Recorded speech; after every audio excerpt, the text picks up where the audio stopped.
Stop. My lady, may I please call Mr. Boris Johnson? Thank you. Yes, thank you.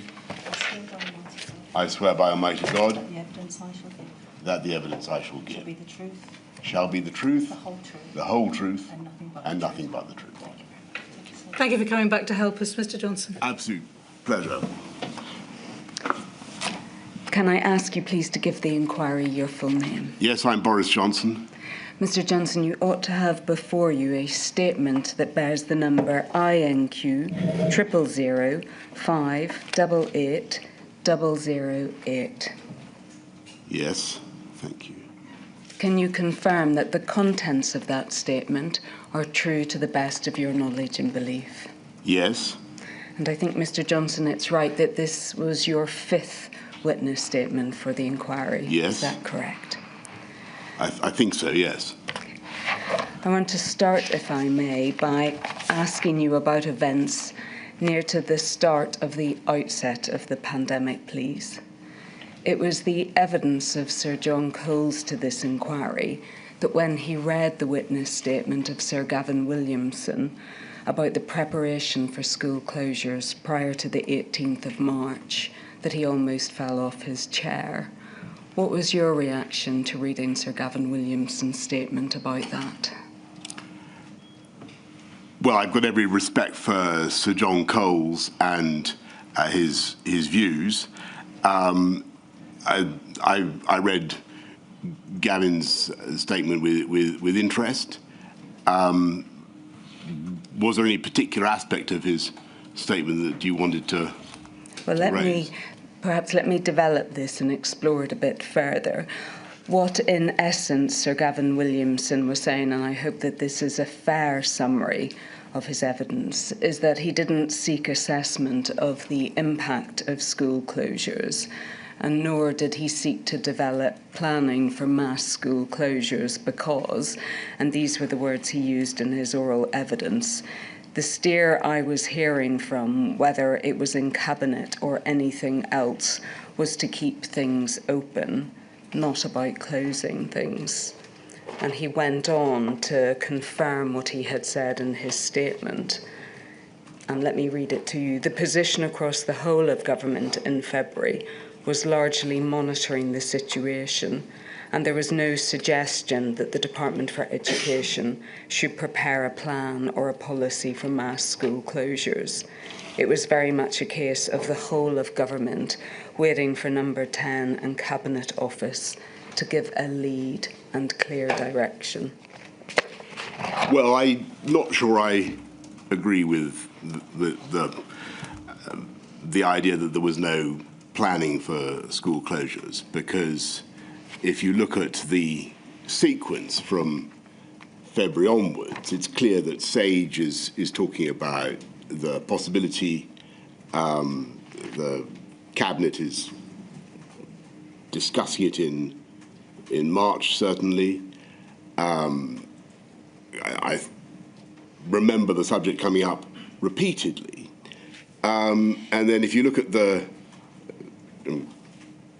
paper of I think there's a citing note from the DFE on the 15th of March to me for a meeting in which they go over all kinds of stuff that are going to be necessary to enact school closures, looking at safeguarding, looking at exams, looking at the needs of vulnerable kids, teacher training, and so on, free school meals. All of that was in there. So that indicated to me at the time, and I'm fairly sure I remember it, but certainly indicates to me now that work was going on in the DFE about school closures, and it'd be amazing if it wasn't. Yes, but Mr. Johnson, that note was on the 15th of March, so at a very late stage in the day, correct? Yes. And what we're focused on is the period leading up to that and what planning was going on prior to that point, correct? Yes. I'm afraid I can't tell you very much about that, except to say that my evidence from what I saw is that the work had been going on, because there were clearly discussions that had been taking place. Could we bring up on screen, please, the witness statement of the then Permanent Secretary to the Department for Education, Mr. Jonathan Slater, and that's INQ 000 588 040. That's page 12, paragraph 5.9. Because Mr. Johnson, he says in terms, and we can read it here, equally, it would have been much better if Department for Education had been invited to start developing contingency arrangements for closing education settings at an earlier stage in the pandemic, given that no contingency plan had been prepared beforehand. But as can be seen from the fact that the first request we received was on the 17th of March, the government was determined right up to the last minute to keep education settings open. So, Mr. Johnson, that's the Permanent Secretary to the Department for Education saying that there was no contingency plan prior to that point. Well, I think that it's certainly where I certainly agree with him is that the government was determined, if we possibly could, to keep educational settings open, to keep schools open, because, as the inquiry has heard many, many times, one of the biggest detriments from COVID was the loss of education, the harm it did to young people. So that is certainly correct. I see that he's saying that no request was received from government to do a contingency plan, but frankly, I would have thought that he is, as Secretary of the head of the Department of Education, would have picked up from discussions that would be going on from February onwards that there was work to be done in this area. And indeed, it seems to me that work had been done in this area, because, and I cite the paper I saw. Well, we're going to come to that paper, but I think we have it in black and white, don't we, from Mr. Slater, that there wasn't a contingency plan because he says one hadn't been requested. Now, you may dispute the lack of request. I'm not necessarily disputing that. I just think that it was obvious that there had to be consideration of closing schools. I was very much hoping that we wouldn't have to close schools. I thought it was a nightmare idea. But I think it would, I think as far as I can remember, you had other countries were starting to close schools. Yes. And I'm surprised that the Perm Sec at the DFE didn't feel that it was necessary to look at what contingency arrangements we had. Can I interrupt? Would you expect, running the United Kingdom as Prime Minister, would you expect the Department for Education to wait for a request for them to develop contingency plans? No, of course not. And I think that, as I say, I think that my impression from the stuff I read was that a great deal of thought and care was already going into some of the key questions. But this is what Mr. Slater he says he had no plan ready. I think that is surprising. I mean, we've also heard evidence from Miss Susan Ackland-Hood, who is now the Permanent Secretary to the Department for Education, who's also reviewed all of the paperwork, and who confirms that there wasn't planning beyond the possibility, for example, of some individual school closures, or for the possibility that there might be staff shortages. So it isn't simply that this is Mr. Slater saying this. Indeed, that would be surprising. It's been confirmed by the department on their overall consideration of the written material. But one assumes, Mr. Johnson, from your evidence that this is all in effect news to you, that there was this absence of planning behind the scenes, well, correct? I think that there was certainly, as I understood the position at the time, to the best of my memory, there was work going on in the DFE about how to deal with the consequences of COVID, and in particular, how to compensate for the loss of learning. And, you know, the paper that I've mentioned that only appeared before me on the 15th seemed to suggest to me that a great deal of work had been done on the key areas. We'll come back to that paper, but I just want to be clear about this. Do you accept that until mid-March 2020 there hadn't been a cross-government focus on closing schools? I think that it was a subject that had repeatedly cropped up at SAGE meetings, at SPIMO, all of which the relevant departments had been represented, and there had been, including DFE. So, no, I don't really accept that. I think that there had already been conversations about the possibility of closing schools, and it looked to me as though the DFE was preparing for that. And I think that's right in terms of what you've said on your witness statement, and perhaps if we could bring that up, please, in terms of what you say at your paragraph 5.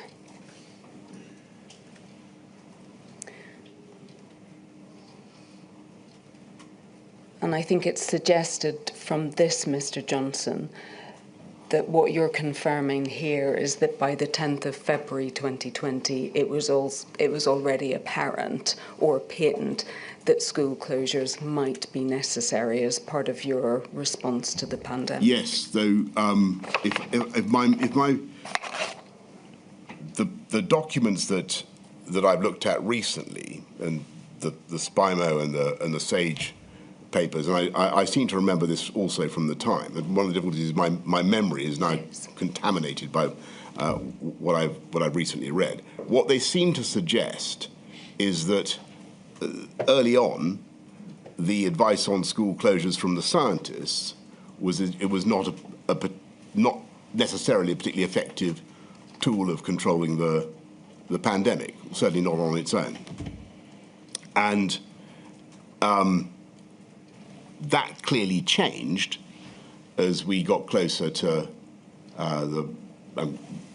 the decision, and the key weekend was March the 14th when all that changed. Turn to that, but do you accept, and the inquiry has been through the scientific advice that was provided from the 4th of February, that from the 4th of February onwards it was being advised by SAGE that school closures were at least in contemplation as a absolutely. possible? Yes. And do you accept that given all of that advice from February, and notwithstanding that it was not the decision anyone had wanted to make, that there had to be planning for the possible eventuality of school closures? Because the implications were enormous. And what I'm trying to say to you is that I believe that there was such planning. What I don't think, and clearly from what Mrs. Ackland Hood and what Mr. Slater have said, they don't feel that there was a fully worked up plan for how to deal with everything.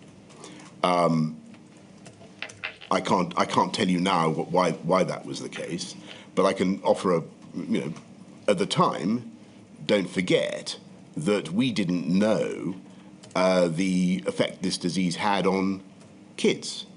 We didn't know much about the transmissibility of the disease. There were all sorts of things that were simply unknown and difficult to plan for, and the thing was moving very fast. And from the point of view of Number 10, we were focused very much on trying to stave off, trying to avoid an appalling public health crisis. And we were focused on getting enough ventilators, on getting enough PPE, trying to avoid a significant number of casualties. And I think it's important for the inquiry to remember that at the time that the school closures were first mentioned, they were seen as something you'd put in at the peak of the pandemic. And we didn't think we were yet at the peak of the pandemic, if you see what I mean. And I just want to come back, just sticking for a moment on when you your understanding as to the position about school closures and when they were being posited. If we go to paragraph 20, please, on page 7 of your statement. And again, you say here the issue of school closures was on the government's agenda as soon as it became clear how dangerous COVID was. I think that DFE and Gavin were aware that we were considering mass school closures of schools from very early on. Thank you. That can come down. I think that's right. School closures were clearly going to be part of the panoply of things that we might be able to do to defeat COVID. I wanted to keep it to the very, very last. It was something that I thought was a terrible thing to do, and it would have awful consequences for young people, particularly those who were least able to cope. So, although there was consideration of school closures, and the idea was being discussed, and as I say, I think I can see evidence that this was going on in the DFE at the time. As a worked up policy and plan, we thought it was premature. We didn't think it was.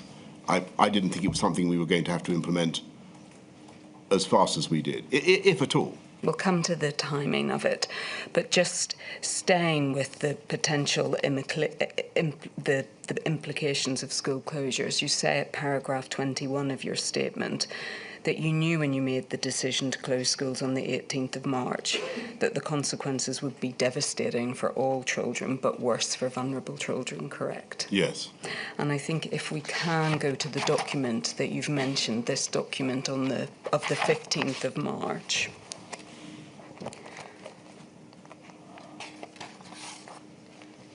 Yes. And that's INQ 000106221. Yeah. That set out, didn't it, in headline form, Mr. Johnson, what the implications of the closure of schools would be. So, in other words, and potentially the most significant of all, that 9 million pupils wouldn't be guaranteed to receive an education, and that any education they did receive would typically be limited, yes? Yes. That 1.3 million of the poorest children wouldn't receive their free school meal.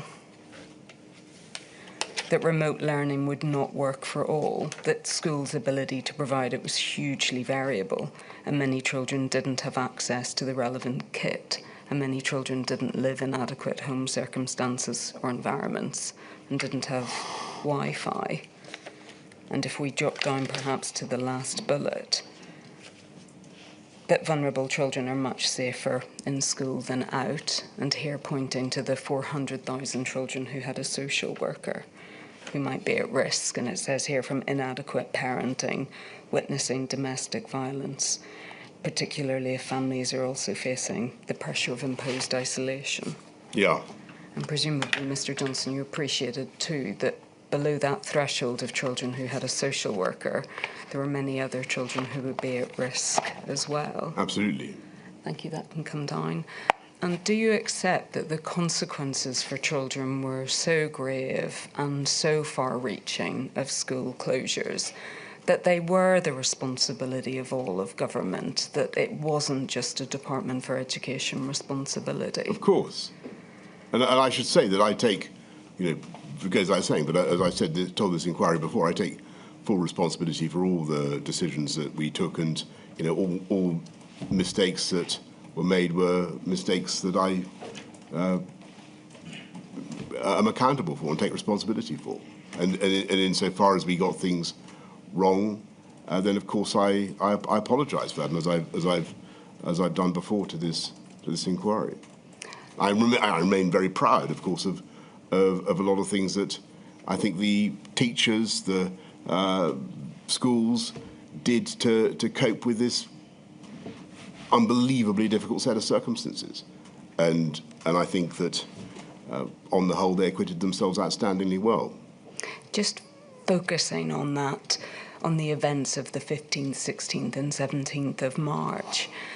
Can you explain why, given this whole government responsibility for the implications of school closures, why it was only on the 16th, 17th of March that, first of all, a paper was commissioned in order to set out the proposals or the options for keeping schools open?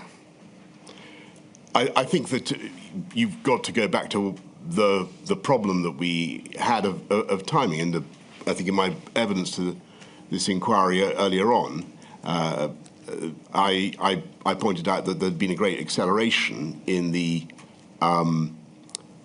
understanding of the scientists about where we were on the pandemic curve. And if you remember, so to the weekend of March 14th, 15th, it becomes obvious that things have moved much faster, and school closures, which March, February 10th and so on, the stage are saying are not necessarily something we'll want to bring in. I think even on March the 5th, Chris Whitty is saying it's not something we want to do imminently. It becomes clear that the spike is going up so fast that, sadly, school closures are going to have to be part of the initial package, and that's effectively what we had to do. I mean, there were other factors as well. The people were, as you know, the teachers were self-isolating, and some schools were finding it difficult to operate anyway. I think what might be very difficult to understand is why, given the gravity of the consequences of closing schools, that nonetheless seeking out papers on keeping schools open came at such last minute and just before you ended up having to make the decision to close schools. Well, as I think I've tried to explain why I think that was the case. We were focused on trying to delay the peak of the pandemic, and we thought that the closure of schools, if it had to be used at all, would be a measure of last resort. And lastly, it was my impression that the work was being done, and I certainly assumed that the work was being done. I'm just focusing here on why at the centre these questions are only being asked so late in the day. So in other words, the centre is only asking for proposals to keep schools open at this very, very late stage, only to reverse the position within about 24 hours and to ask for options on closing schools. Well, I think that's entirely understandable, given the immensity of the decision and the detriments that it was likely to have. Does the fact that these questions were being asked so late in the day demonstrate that the problem and the failures of planning were systematic failures and not just failures on the part of the Department for Education?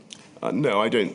Well, as I say, I'm not certain that the Department for Education was quite as remiss as you've said, and I think my impression was that they'd done a lot of work. And when you look at what was achieved during the period when schools were closed, I think people responded pretty heroically to the challenge. You say so late in the day, but so late in the day is, of course, a phrase that is only open, or a judgment's only open to people who are operating with hindsight. We didn't know how COVID was being transmitted. We didn't know to what extent children and young people were affected by it. It was very difficult. We didn't know the state of the pandemic in the country. It was very difficult to plan for how schools exactly should respond. And it remained very difficult throughout the throughout the pandemic. But you've accepted that the possibility of school closures was being posited as a specific step that could be taken in response to the pandemic from the very earliest stages of the SAGE advice. And you've accepted that the implications of closing schools were enormous for almost every school-age child in this country, correct? Yes. And you must accept that therefore put a responsibility on government to grasp the nettle and really think about what it needed to do if schools were in fact going to close to most children. And yes? as I've said to you, it looks to me as though that's exactly what the DFE was doing. And as it happens, the schools sadly did close. Yes. And we did our level best to remediate the damage and to give kids the education that they needed as far as we could. What work was it that you thought was being done in the background to prepare schools for the eventuality of having to close? What was it you saw that gave you the confidence that this planning was going on in the background? The document that I've cited, because maybe it was misleading, but it seemed to me to suggest that a good deal of work was being done on vulnerable kids, on exams, all the subjects that I've mentioned. Perhaps we should look at that document then, Mr. Johnson, just to see what it says, if that's what your evidence is focused on. Can we go back, please, to INQ 000106221?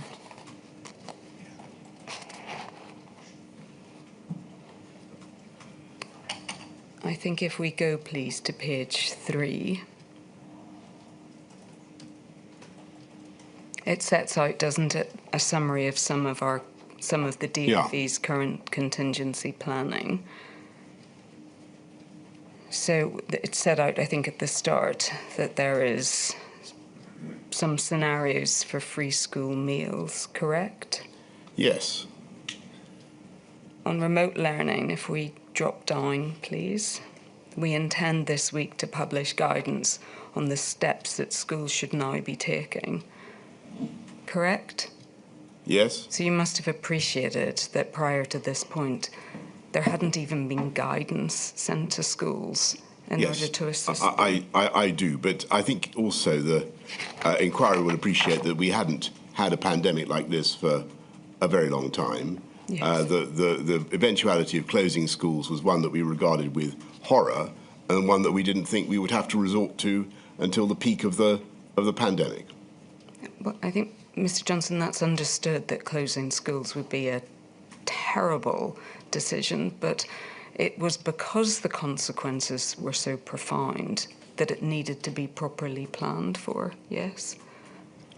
I think, of course, and as if you look at the document that we're studying, it's clear that they're going through various scenarios to deal with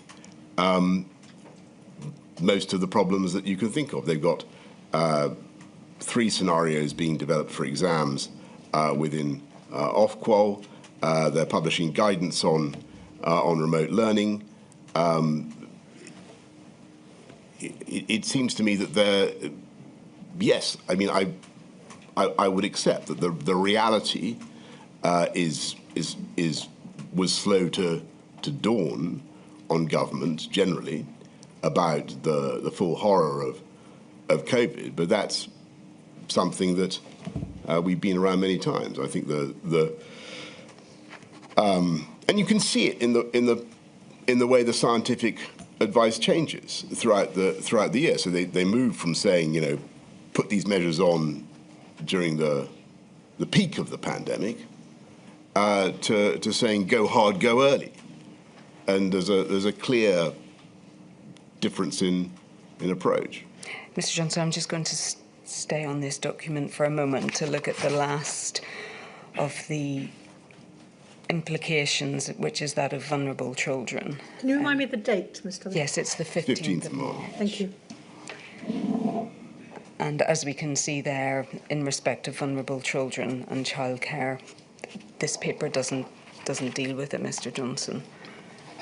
So there's nothing here, for example, that sets out Department for Education thinking about child protection systems, all of the other support and services that schools provide to children, and particularly those most in need. I think it's meant to be a short citing document. It's not meant to be going through everything that is in the head of the department. Look, I understand the criticism that we should have planned better for school closures and we should have alerted schools earlier to the possibility of school closures and spelt out in more detail what might happen in the context of school closures.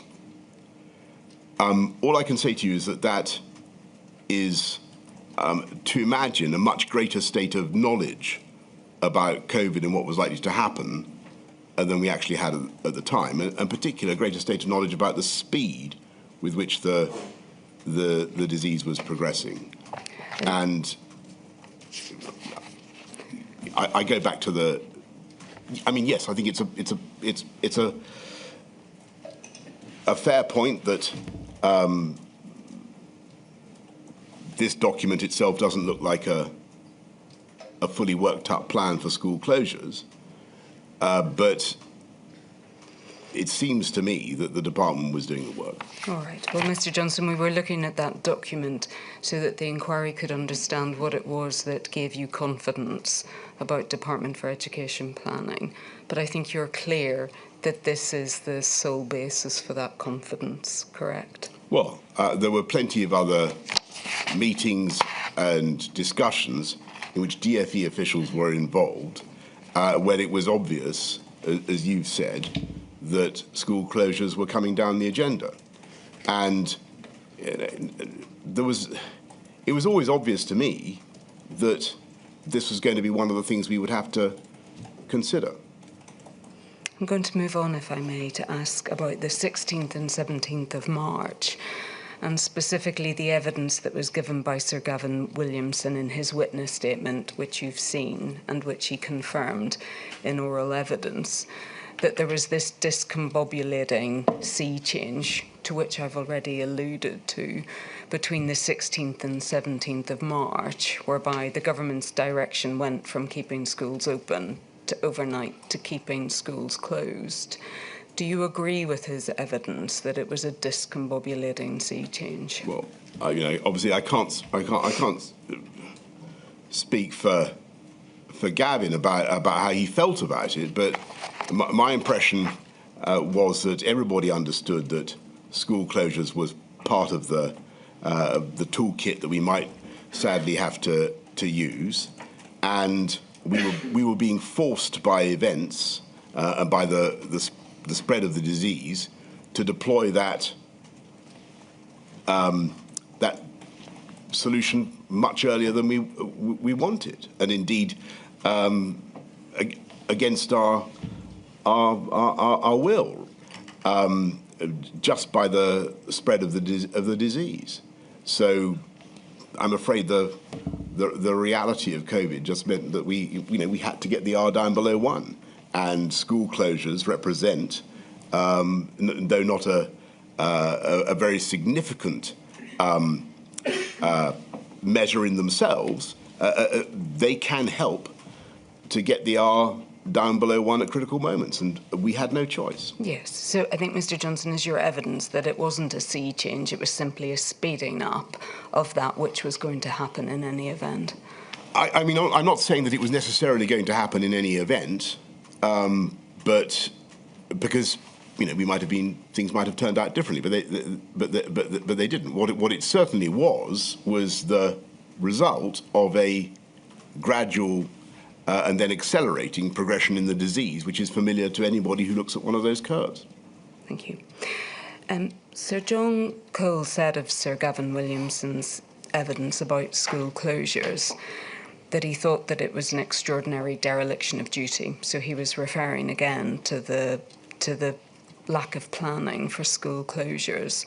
And he said it was perfectly clear to me, as someone who was running schools, that there was a high likelihood that schools would have to close. And we were planning for that, whilst of course doing everything we could to keep schools open. If it is right to characterise the lack of planning as a dereliction of duty, do you accept that that's a dereliction that's shared by the whole of government and not just the Department for Education? Well, as I've tried to argue this morning, I think that the department, contrary perhaps to, it felt to me as though there had been abundant discussions about closing schools, and it felt to me, to the best of my recollection, as though the department was aware of this, and I assumed that they were planning for it. When I look at that document of March the 15th, it seems to me to suggest that a great deal of work and thought had gone into the key issues. So I'm not inclined to accept the idea that people fell down gravely in their duty. I think people were overwhelmed by the speed of events, and when the facts changed, they had to change policy, and I had to change policy. So you don't accept that the evidence from the then Permanent Secretary that there was no contingency plan for school closures, or there wasn't planning that focused on the potential for mass school closures, you don't think that that's a dereliction of duty? Is that what you're saying? Well, I can only repeat what I've just said. I understand. I know that Mr. Slater later resigned. Though not over that matter, as far as I can remember, I don't think. If you're the Perm Sec at the DFE, there's nothing to. There was certainly no. Let me put it this way: there was absolutely nothing coming from central government to say you must not, on any account, prepare for school closures. On the contrary, anybody looking at what was happening would have assumed that school closures was something that had to be encompassed and prepared for. And from what I can see of the department's thinking, they were indeed doing that. And we're back to the document of the 15th of March. Yeah, that's all I have to go. I mean, I don't have access to any other document. And you do understand this, it's not just Mr. Slater saying it, it's the whole tenor of Sir Gavin Williamson's evidence as well, that he didn't seek assessment, for example, of the impact of school closures, because that had never been a direction given by you or given by the centre of government. Well, I think that's, if you look at what I said in Cabinet, I think on the 11th of March, I may have got my dates wrong, but I say that we will come under increasing pressure to close schools. And I was always grimly reconciled to the possibility that we would have to do all sorts of things that I really didn't want to do. But I was also determined to try and keep schools open if I possibly could. And, I've got to say that given the huge damage that the closures have done, and given the loss of life chances that they've caused, you've got to ask yourself now whether we could have found other ways of reducing the budget of risk from COVID. Could they, if they were 10 to 20% of the R, was there some way of doing it without school closures? Now, all the advice I was getting was absolutely not. You've got to do this, and that they, along with everything else, school closures were unavoidable, and that's certainly how it seemed to me then. I'm sure we'll come back to that, and particularly in relation to the decision to close schools on the 4th of January. But just before we leave this issue, you'll understand that one of the points that has been put across Module 8 of this inquiry is the question of whether or not, when it came to the most important decisions about children, so principally the decisions to close schools, whether the Department for Education was sufficiently a part of those decisions. In other words, did it have a seat at the table whenever those decisions were made? Do you recognise that as a problem in the decisions that you made to close schools? The absence of the DFE at the table? Yes, and because the Secretary of State for Education is ostensibly the minister who represents children's interests in government. Well, at this distance in time, I'm afraid I don't remember any sense then that the DFE was absent. I think that they would have been involved in... the papers I've seen certainly suggest that the DFE was at all the relevant discussions about the possibility of school closures. I think we'll come and maybe look at this a bit more closely when we look at the 4th of January, but I think the general point that's being made is that when it came to the ultimate decision whether to close schools, on the two occasions that arose on the 18th of March and the 4th of January, they didn't, as it were, have a seat at the table at that point, and therefore weren't able to represent the interests of children in the way that they would if they were present. Well, I'm so sorry, I can't comment on that because it doesn't. I don't remember that. Normally speaking, that you'd expect a cabinet decision to include everybody. Well, I think we'll come to whether they were cabinet decisions or whether effectively they were decisions taken by you and then communicated to cabinet. But if I can, I think it goes to a broader question of whether children's interests were sufficiently well represented when you made those decisions. And whether you have any reflection on that now as to whether you think that's the case. Well, I had a personal horror, as I've said, of closing schools. I thought it was a nightmare thing to do, and I thought it would do a lot of damage to people who would find it, to the life chances of people who would find it most difficult to bounce back and to cope. And so a lot of the focus of what I tried to do was to try and remediate that. I know you want to ask about that later, but to try to compensate for what we'd sadly had to do, because it felt to me as though children who were not particularly vulnerable to COVID, were paying a huge price to protect the rest of society, and it was an awful thing. As I said, I wish it had been otherwise. I wish we could have found another solution. I am going to come back to that question of sacrifice and the recovery of children, but just sticking, if I may, for a moment on decision-making or on your role. One of the things that Sir Gavin Williamson has been critical of, and he gave evidence about it, was the unilateral announcement that you made on the 10th of May about reopening primary schools. And what he has said was that was a unilateral decision, that he was told that you would make the announcement that you did on the 10th of May. And if I may just remind you of it, I think that you said that after half-term, we believe that we may be in a position to bring the phased reopening of shops and to get primary school pupils back into school in stages, beginning with reception year 1 and year 6.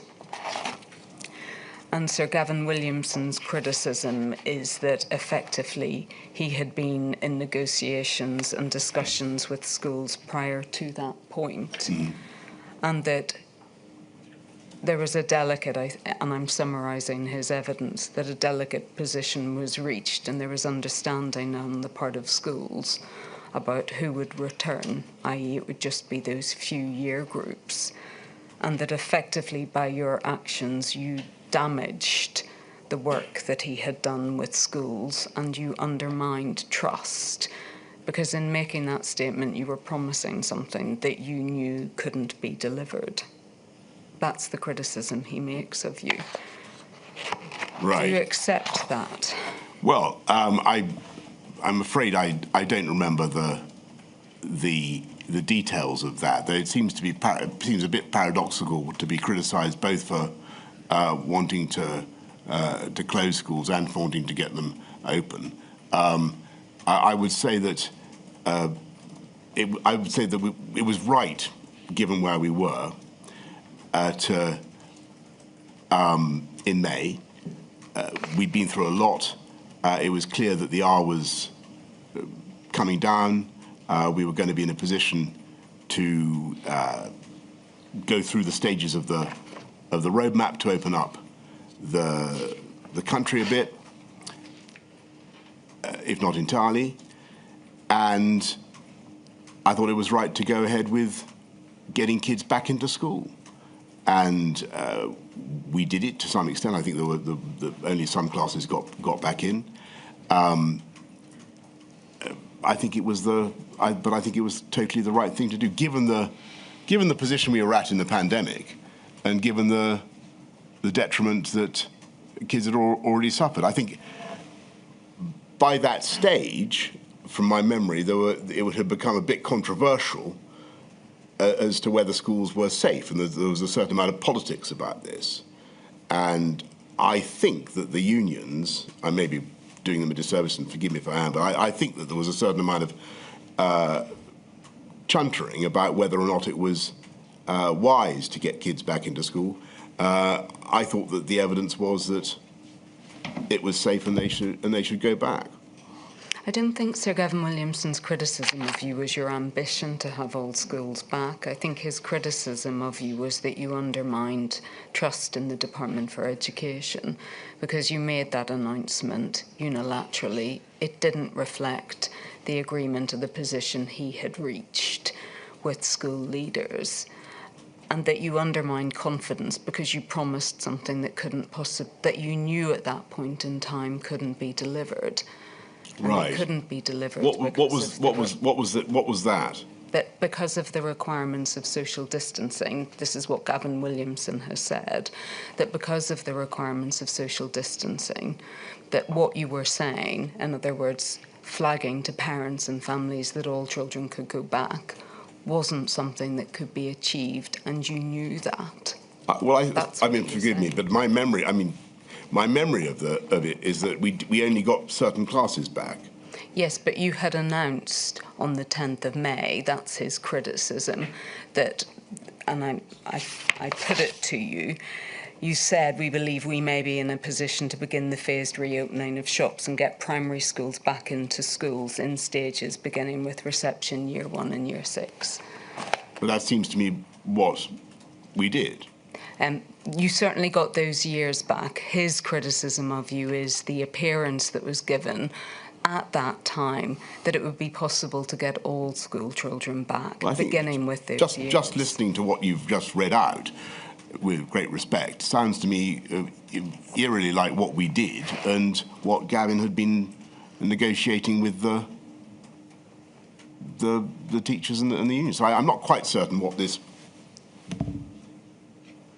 Well, it's his criticism, Mr. Oh, it's right. Well, I don't know. It's his criticism that you undermined confidence, because you gave the impression and you flagged to families that children would be going back to primary school in all years when that wasn't possible. But that's what he's criticising. That's not what you've just read out, though, because if I understood what you've just read out, and my memory of it is that there was going to be a staged process where we would get certain years back in advance of others. So I'm a bit at a loss as to... I think your point is, Mr. Johnson, that you don't see that there was sufficient difference in what you announced to what Sir Gavin had been promising. Is that right? It sounds to me that what I announced is what we did, and indeed what was common sense, and what needed to be done. If it was the case that there was a negotiation going on between the DFE and the unions, which was going to preclude the possibility of kids going back, then clearly I was at variance with the DFE. But that would surprise me. I'll move on, if I may, Mr. Johnson, to the next issue, which is that of assessment in the summer of 2020. Yes. Did you recognise that what happened in the summer of 2020 in terms of the assessment of children who were doing their GCSEs and A-levels was really damaging to those children in light of everything that they had already been through? So I thought the whole business of scrapping exams was damaging, and it must have been bitterly disappointing to students who'd prepared and worked very, very hard. I didn't want to do it, and it was the logical concomitant of closing schools. So on March the 18th, it was part of the package, and we had no way around it. Certainly that's my memory of the way it went. I did think, is there some way we could keep exams alive? But we couldn't, and so we had to find a way of adjudicating on the academic achievement of the kids that didn't involve an exam. And Ofqual came up with this system. I was not expert enough to comment on it, on whether it was viable or not, but plainly it let down a lot of kids whose grades didn't reflect their abilities and their achievements. And so to answer your question, yes, I regret very much, and amongst the things I regret and I take responsibility for, is that we got the wrong initial model for how to have a substitute exam. What I would say in our defence is it wasn't easy to come up with the right model. But you must have been concerned, Mr. Johnson, about the ministerial response to what happened after the examination results came out.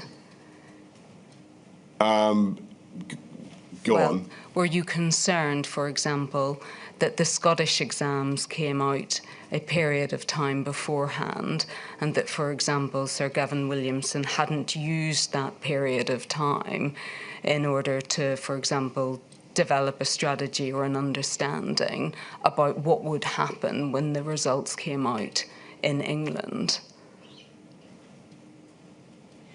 I think that my memory of this is not perfect now, yes.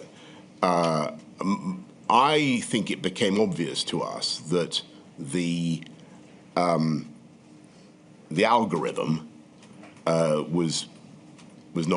not worked, and it was producing lots of duff results. It was letting a lot of kids down, and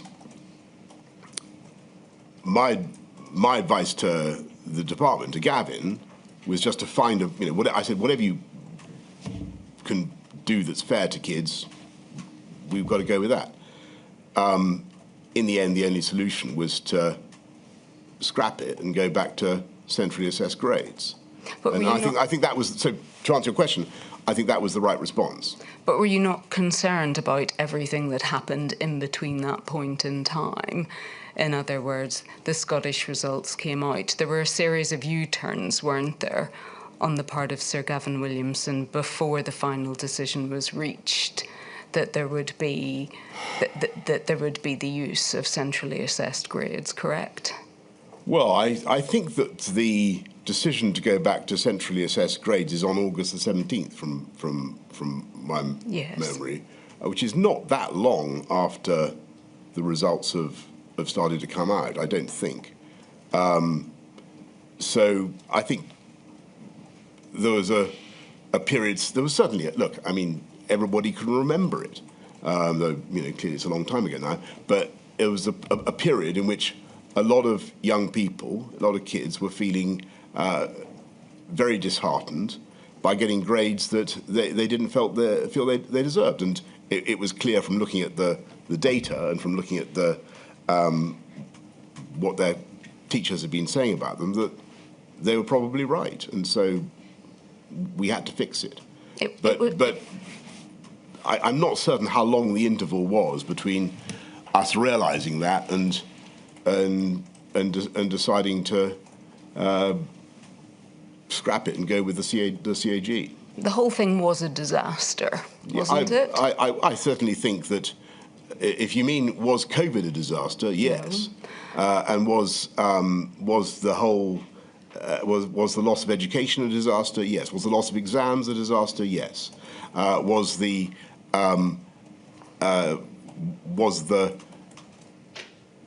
disappointment, anger, frustration of a large number of kids, the additional frustration, a disaster? Yes, it was. But it has to be seen in the context of us trying to deal with a much, much bigger disaster. And that was the loss of learning and the loss of the exams themselves. And it was plainly not easy to come up with a substitute system. I was asking a very specific question about assessed grades and whether you accepted that that was a particular disaster, and a disaster for those young people. Well, the centrally assessed grades would turn out to be the right way of doing it, but the algorithm plainly was a disaster. Yes. You keep saying the algorithm, Mr. Johnson, but the algorithm, you do appreciate and understand that the algorithm was a design arrived at because it was the intention to moderate grades. Yes? Yes. And it was always the intention that if centre-assessed grades were judged to be too high, that they would be marked down. Yes? I think as I understood the anxiety, it was that there would be a year, an abnormal year, in which there was such grade inflation as to devalue everybody's grades, and that was the problem. And it was so the reason I perfectly accept your point, but as I understood it, the reason for the algorithm was to try and avoid that disaster. Yes, but the algorithm, that was the whole purpose and intent behind the algorithm. It was to mark grades down in the event that happened, correct? I'm not here of course I'm here to defend what happened in government and every bit of it, but I don't the system that we came up with clearly failed or caused far too much disappointment and far too many people got the wrong grades. As I understand it, that arose from good intentions which were to try to protect the integrity of the examination system in a very, very difficult year and with nightmare consequences for kids' education, and to try to ensure that their qualifications would be as valuable in the future as those of any other year. That was the intention, and it failed in that intention. I perfectly accept. I think it was not done with bad intent. I'm just going to ask, if we may, to turn to the paper that was drawn up afterwards by the Cabinet Office. This is at INQ 000137292, page 1, and we can see this is dated the 24th of August. Mr. Johnson, yes? Yes. And I think at paragraph 2, we can see it set out that there was an initial timeline and key documents. It said it's too early to draw firm conclusions. You will want to decide whether a lessons learned inquiry would be useful. And then it sets out some of the reasons why that would be a good thing, concluding at the end of that paragraph, plus we should properly understand what failed and would get credit for asking the question, do you want to see options? I think on that, I don't think there was a lessons learned inquiry, was there? No, I think that the lesson that the department learned was pretty obvious, which is that the system that they came up with wasn't suitable for these types of emergencies. I think if we go over the page, please, to paragraph 4. The document sets out some of the initial insights into what this sequence of events had demonstrated. So setting out, it's striking that none of the bigger picture questions about what the department was trying to achieve, i.e., or e.g. prioritising no grade inflation, were tested at an early stage. And there's a significant contrast here with the more generous approach taken to other impacts, for example, furlough. So I think what this paper was demonstrating or explaining was that there were bigger lessons to learn in terms of the fairness toward children. Do you agree? I think that was obvious from what happened, and I can only assume that the department will not be, should we have another year where we can't stage exams in the way we want. I'm sure that the department will not be, and the government will not be going down this route again. Did you understand that there was a critical issue, and it was one that had been raised by Sir John Coles, about the fairness of the approach that was being taken with this algorithm? Were you aware of that? I don't think so. I think my memory of this is that the criticisms only really surfaced after the results started to come through. But at this distance in time, it's hard to be sure.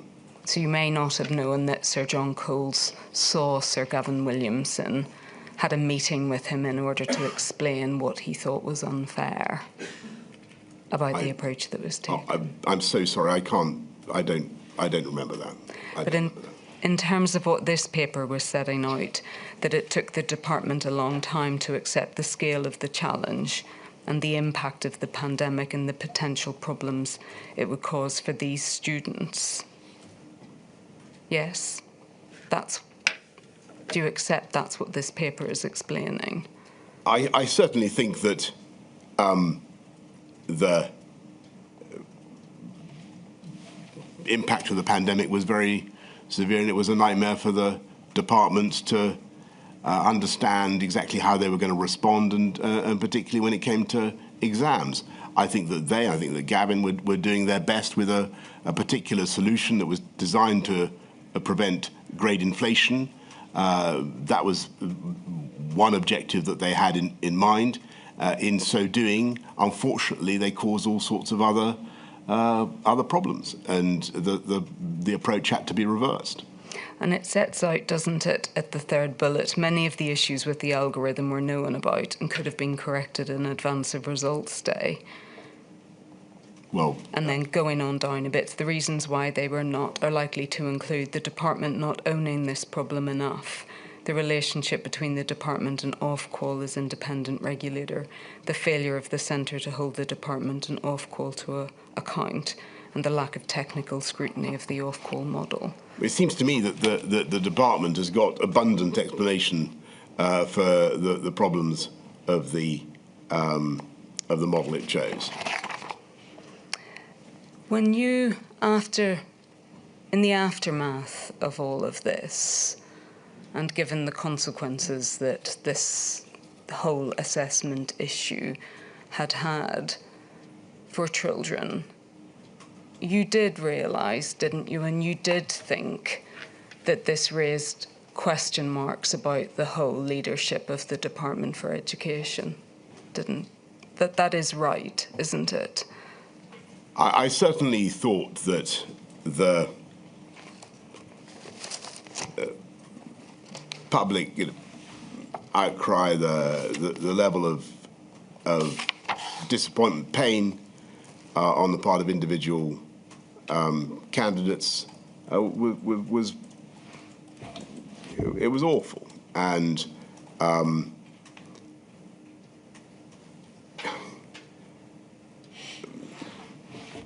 it's fair to say that yes, of course, I thought about whether there was a need to respond to that by changing people's jobs and so on and so forth, of course. It was really undermining of public confidence, this issue, wasn't it? I think that I can't comment on that. I don't have any evidence for that. I think that it certainly was very undermining for the confidence of kids who thought they deserved a better grade, and it was a bad system. I'm afraid that it was an accident of the great difficulties we faced in improvising in exceptionally difficult circumstances. And I think most people actually, and with great respect to what you say, I think most people, although they wanted it corrected and they wanted their individual students' interests looked after, I think most people could also see that. Mr. Johnson, I'm not going to go back to the point about whether this was an accident or not, but if we just go to your messages about well, so we wouldn't have set out to to scrap exams and have people's grades decided by this system. No, but there was thought that could be given to what sort of algorithm you wanted, and the balance between trying to control grades and doing fairness to individual students. Do you accept that? Yes, I imagine that there must have been such thought. I do, but I wasn't privy to it at the time. But just turning to the leadership of the Department for Education, and I think we have this in your messages at INQ 00028 3369, page 37, and it's just at the top of that page. And it's only the message at the top of the page that matters. And it begins, we need a plan for the Department of Education, we need a perm sec, and we need better ministers. And quite frankly, we need an agenda of reform. We can't go on like this. I'm thinking of going into number 10 and firing people. Mr. Johnson, that reveals the truth, doesn't it, of what you thought about how the leadership of the Department for Education was during the pandemic. It certainly reveals that I was in, at that particular moment when I fired off that particular intemperate message, I was in a very bad mood about what had happened. Yeah, that'd be fair. And without going into the details of it, the permanent secretary did leave, correct? That's correct. But you didn't ask Sir Gavin Williamson to leave, did you? Not then, no. Ought you to have done? Well, I think if I look back at the general handling of my beloved colleagues over the 3 years or 3 and a bit years I was in government, I can think of all sorts of changes I might have made, but. I don't think there's any point in speculating about it now. Except, I think that on the whole, given the difficulties that we faced, I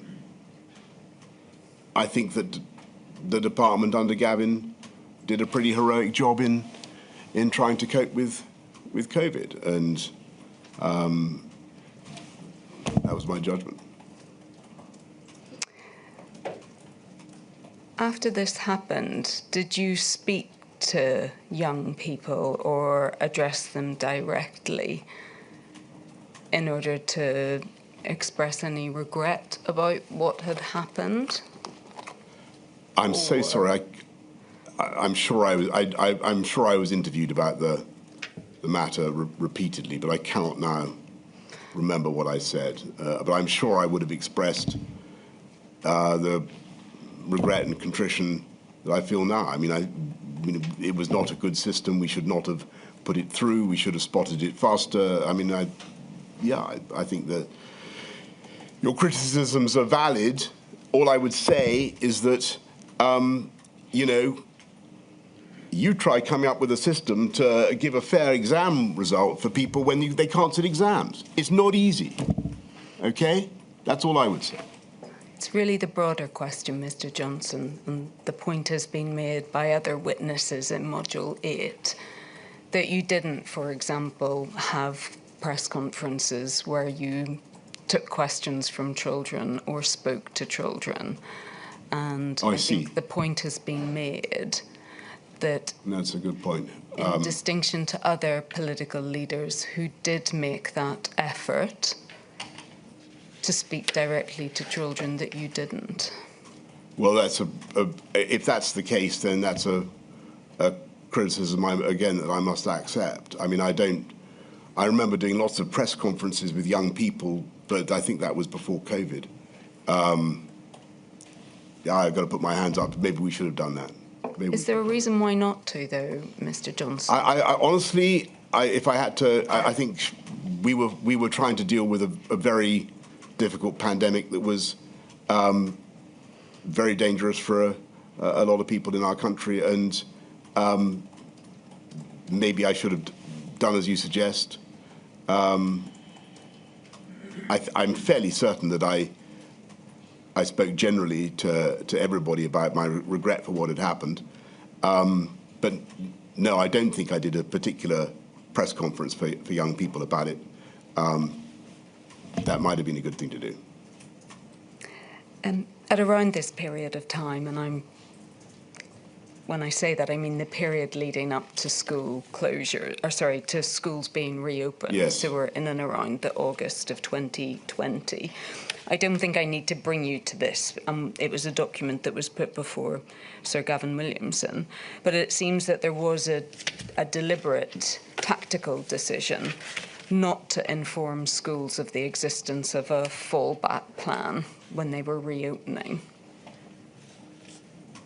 I can show you the document. Yes, I know. I think I know what you're referring to. Yes. I don't want to mislead you, but I think that the point is made about that would be made about that is that it was really unfair to schools to keep them in the dark about having a fallback plan at the time that you were asking them to reopen. I don't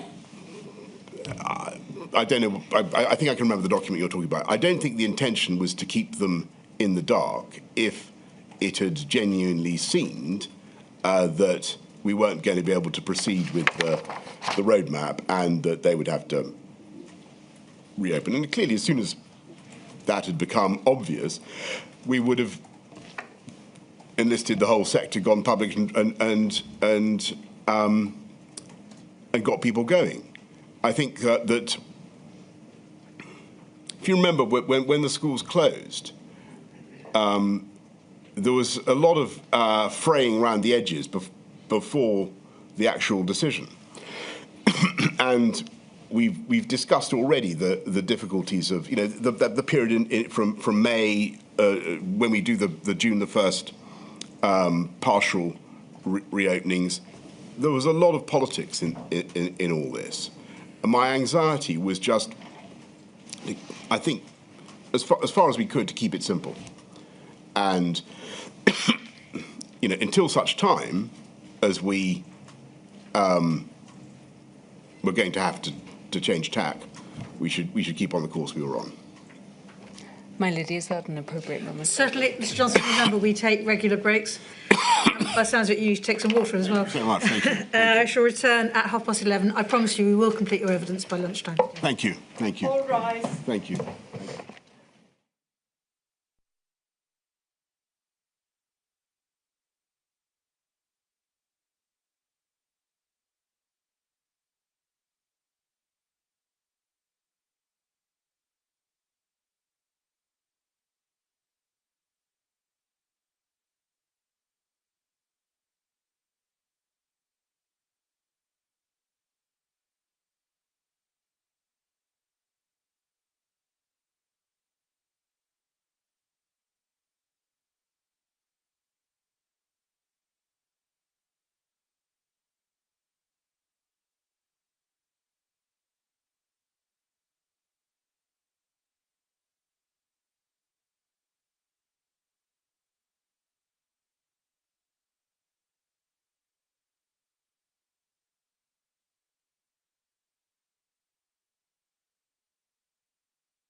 Stubbin.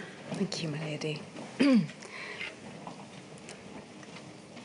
Mr. Johnson, may I turn then to a completely different subject, which is that of the closure of schools as announced on the 4th of January 2021. You must have been really keen to ensure that the calamitous closure of schools as occurred in March 2020 wasn't repeated again.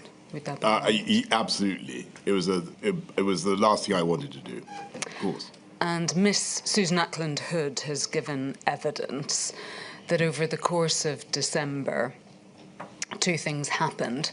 First of all, that there was an increasing ask on the Department for Education in terms of the amount of testing that it would have to ensure was provided. Do you recollect that? Yes, absolutely. And that was very much in the context of the period at the second half of 2020, when we started to get very interested in mass testing as a way of reopening settings, schools and other things. And it's absolutely correct that I wanted to see mass testing in schools as part of the way of getting schools open. And I think what she gave evidence of was a very specific set of increases in the ask that was being made of the Department for Education, which in turn became the ask being made of schools. Do you recollect that? I do, and I remember that it wasn't easy, and I think that the department, again, I think the department acquitted themselves heroically in this respect. I think they really tried to get mass testing going. I think they stood up a huge amount of facilities very, very fast. But as I'm sure you're coming to, that it was just never going to be a runner because of the Alpha, the Kent variant.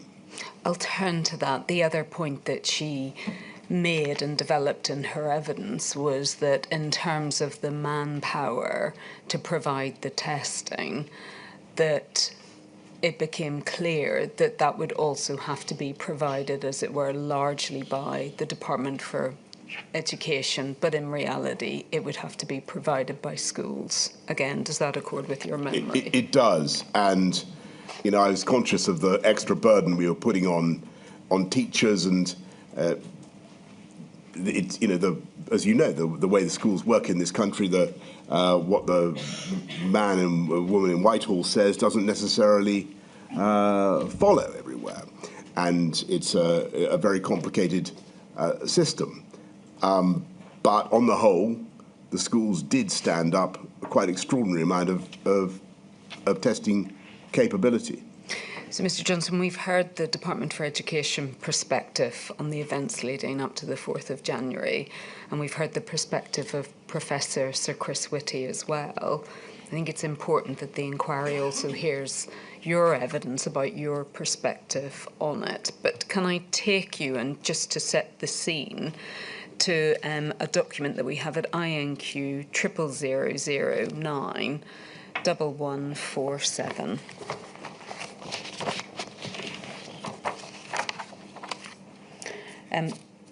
This wasn't a document addressed to you, Mr. Johnson, because it was the chair's brief for this COVID-0 meeting of the 16th of December 2020. But we can see underneath the introduction that you had given a strong steer that you would like the return to face-to-face attendance to be staggered and for testing to be used as fully as possible to support this. Yes? Yes. And if we look at the last bullet in that sequence, that we are all well aware that this is a major delivery challenge, correct? Yes. And I think if we go over the page, please, to the background, and if we look at the second bullet, it records that the Education Secretary had spoken to you that morning, that there had been agreement about who would go back and the testing in place. And then beneath that there were significant delivery challenges, correct? Yes. And it says at the bottom of that paragraph, the biggest issue to resolve is workforce. There is not yet agreement as to where this will come from. Teaching, military, other surge workforce, etc. And therefore the Department of Health and Social Care Secretary of State didn't want to put his name to the paper, correct? Do you remember that? That there was... I remember the difficulties in standing up the testing operation. And I remember the department really straining to get it done. But what I also remember is that in the end, I think they were in a position to deliver. I remember, though I can't remember the ins and outs of it, I remember a conversation about the MACA and whether we'd use the army or not. But I think it ended up with the schools doing it. And do you recollect the tensions at this time between the Secretary of State for Health and the Secretary of State for Education in terms of trying to resolve where this manpower would come from? I'm sorry, I don't remember the specifics of that. All right, and I think if we go to the position that was reached then on the 28th of December, and we have this at INQ 000075504.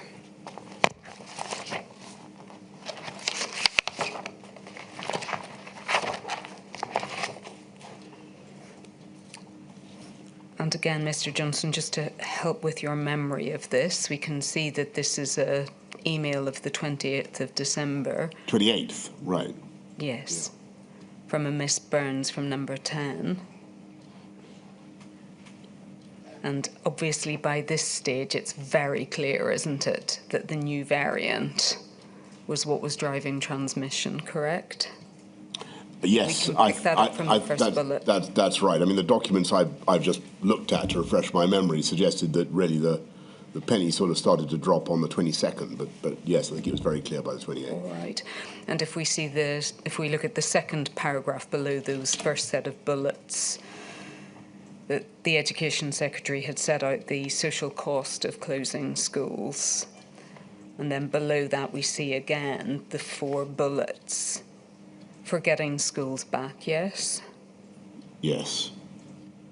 And we can see here the plan set out that in terms of secondary schools that there would be a delay until the 18th of January to get all of the children back. Yes. And then that there would be the weekly testing of schools, of pupils, yes? Yes. Is this the 28th still? It is, yes. And I think if we go over the page, please. This is quite a long section, Mr. Johnson, and I won't read all of it out. But I think we can see here some of the different arguments being ventilated. So the first part of that page, we can see set out the Secretary of State for Health's arguments. Yes? Yes. So that it would be that the 18th of January might be too soon, and seeking a clear decision at this point. Yes? Yes. And is that right? Was he effectively arguing that a decision ought to be made as or around that date as to whether or not schools should in fact reopen in the January? Look, I think you can generally take it during this period that there's... I can't remember the specifics about the issue on testing between DFE and Department of Health, but... there's generally a tension about, whether it's going to be sensible to open up and how fast, or as soon as we see the Kent variant, the Alpha variant, and I don't remember Matt saying that, but it seems entirely plausible. Okay, and if we just read this down, and if we drop down a couple of paragraphs, we can see reference to the advice that was being given by the Chief Scientific Advisor. And if we follow that down by a couple of sentences, he was advising, we know that children do transmit and take it back into households, and that when half-term occurs, there is a decrease in spread, so advising that school closures do have an effect, correct? Yes. Then why are we talking about half-term now? Because we got Christmas. I think he's talking about retrospectively. It can be seen that half-term has an effect. Yes, right. And then after that, we can also see the advice being provided by the Chief Medical Officer as well, who was also advising that it was regional differences at this point in time that was making the decision difficult, correct? That looks the kind of, yes, I mean, I'm sure that's right. But may I just focus then on the last paragraph of this section? In conclusion, the Prime Minister understood the DFE proposal and thought that mass testing proposal sounded positive, although overall he could also see the arguments for having a lower risk appetite on opening. Decisions would need to be taken in the round this week. And then we can see set out in the meantime on schools specifically, he would like to urgently see the delivery plan on testing in every school for the start of term, as well as understanding the precise policy, i.e. are we compelling individual schools, how, what's the form of words he could use, and whether weekly testing is deliverable, and what could be done to make that happen. And then we can see, please can the DFE provide a note on the above, working with test and trace for 6:30 p.m. And I think we can see that that email was sent by 3:30, was sent at 3:30 p.m. So again, does that correspond with your memory, Mr. Johnson, that even as at this date, what date is this now? 28th of December, that there wasn't a clear plan as far as you were concerned for testing in schools, and that you were still seeking clarification as to what such a plan would look like? Yes, I think I was seeking clarification, but I don't think that that meant that I thought that it was undeliverable. I mean, my impression was that they were making progress and that they were going to be able to stand up testing. And I maybe I'm wrong. I think that was the testimony of Mrs. Ackland Hood as well, but I might be wrong about that. Well, I'm just testing at the moment what your understanding was on the 28th of December, because some of the questions that seem to be asked by you at this point seem like quite fundamental questions. Sure, and quite rightly, but I don't. All I'm trying to say is, from the best of my memory, that doesn't mean that I thought that the plan was necessarily undeliverable. You know, I wanted to make sure that we belt and braced it, that it was all ready to go, but I wasn't going to junk it. And can you help with why at this point? I mean, it very much appears to be the case, and borne out by what Miss Ackland Hood explained, that this massive effort was very much on the shoulders of the Department for Education and schools, as opposed to being a more shared effort. Why was it? Why had it fallen principally to the department and to schools to deliver this massive? Well, they had to test. They had to test secondary school kids going back into secondary school, which was going to be, you know, I think we had a plan to stagger that anyway. I didn't think it was such an unreasonable thing to ask. I know it was onerous, but I believe they could do it given the alternative. And the alternative was, again, more loss of learning,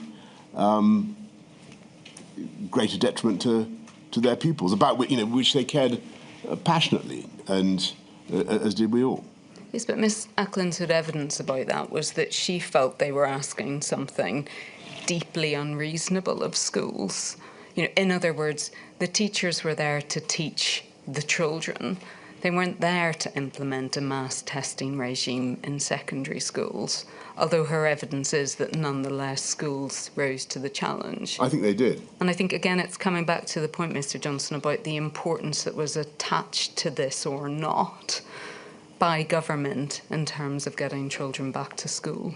Well, I think huge importance was attached to it, and that's why we kept going with the policy in spite of the obvious difficulties. And if you look at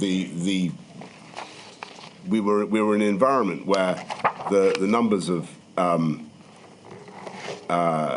cases were starting to rise quite sharply, and I also knew, of course, that we were going to have the vaccines coming down the track at some point. It seemed to me that this was, I knew it was a huge effort, but it was worth it just to get the kids back in school. And if we could use my plan was to try to use mass testing as I told the inquiry before, as a way to try to reopen society. And in the end, that didn't work, and it was superseded by the vaccines. But in the second half of 2020, that was the only shot we had. Mass testing was the only way through for the country that I could see, and so that was why it was so important. Now, on should DHSC have done it? Should the Army have done it? Should some other body have done it to relieve the pressure on teachers and schools? Very possibly. I can't, I'm afraid, now go into the arguments, because I simply can't at this stage recollect them. I can imagine that health and social care staff were very heavily engaged doing other things, as were the others. But I can't give you the balance of the arguments now. We had to, if we could stand up testing in schools, we had to do it if we possibly could, and that was the plan. We were beaten by Alpha. And may I ask you, were you satisfied ultimately that the plans for schools, despite the enormous ask of teachers, were you satisfied that they were sufficiently robust? That they the plans for testing? Yes, that they did have a chance. I mean, obviously that changed, but in terms of the plans that you had asked for and the increased ask, were you satisfied that the Department for Education was in the position of being able to deliver that? My memory is I had confidence in them and in what they were doing.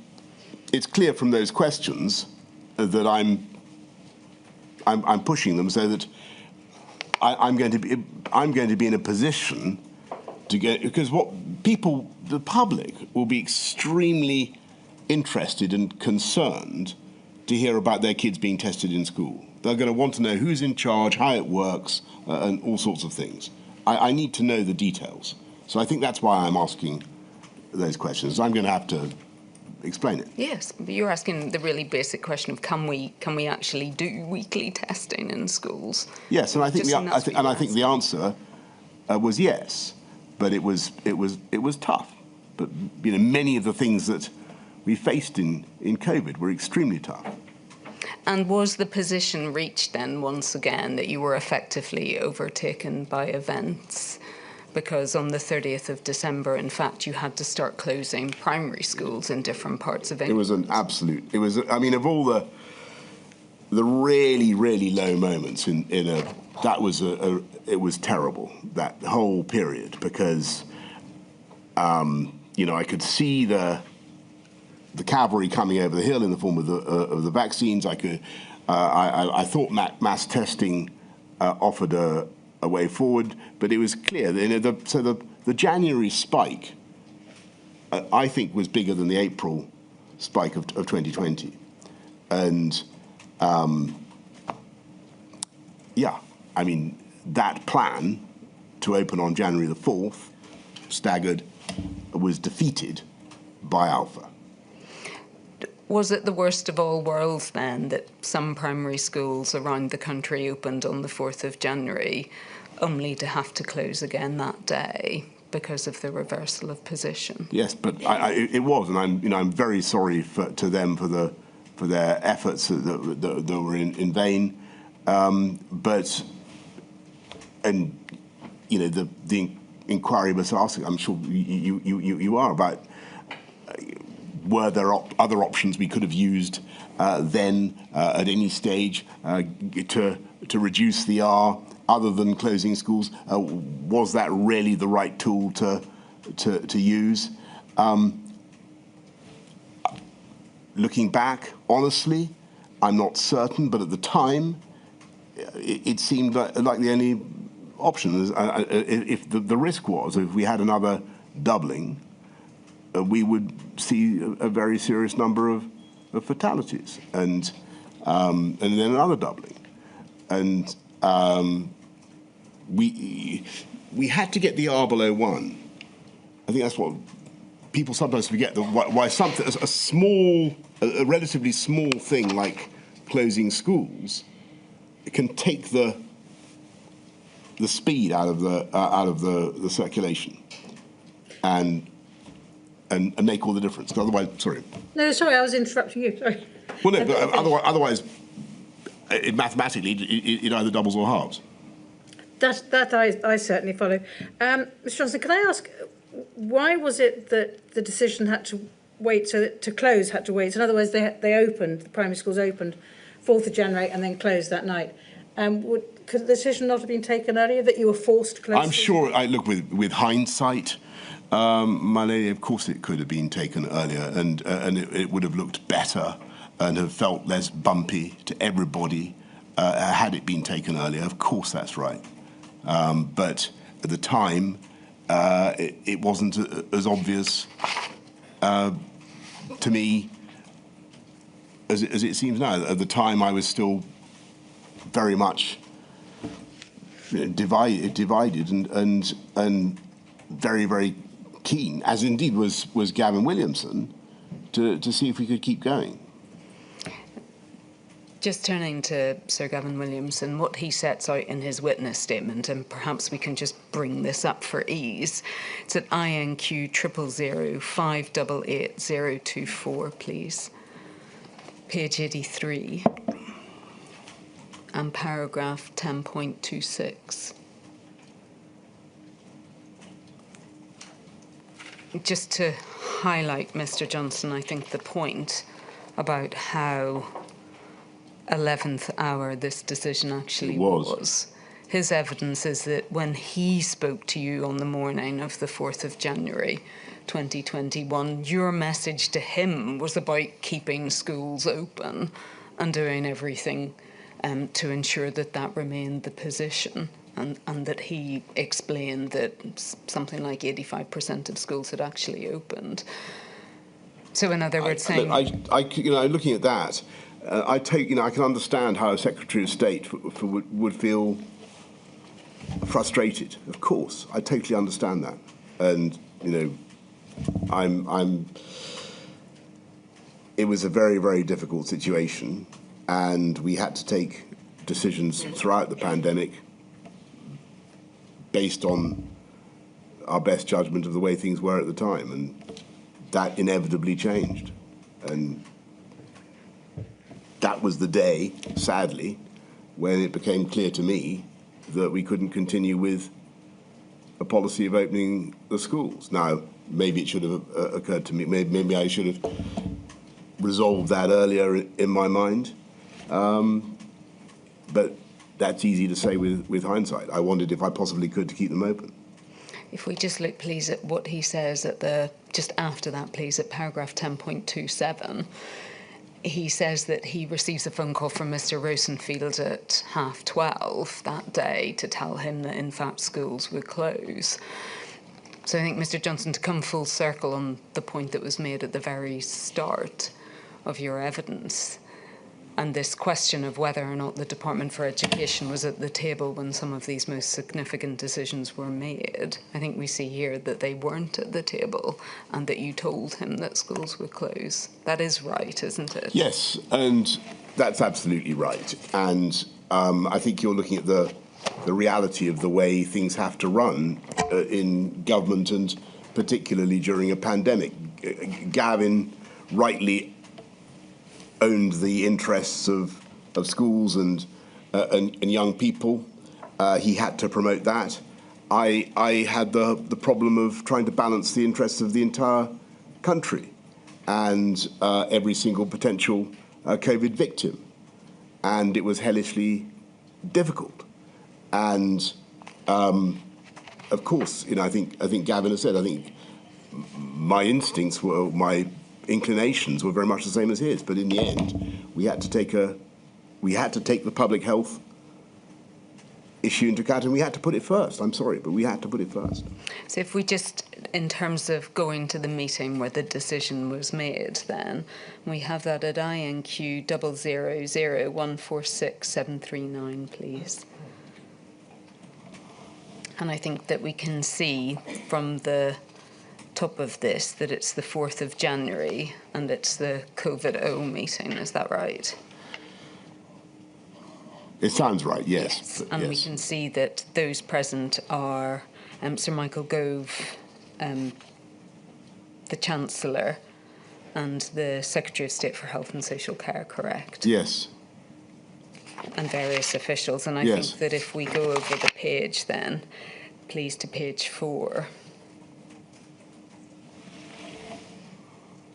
And I think it's the penultimate paragraph, Mr. Johnson. We can see here the Director General for Strategy in the COVID-19 Task Force said that there were big choices for the Committee on Schools.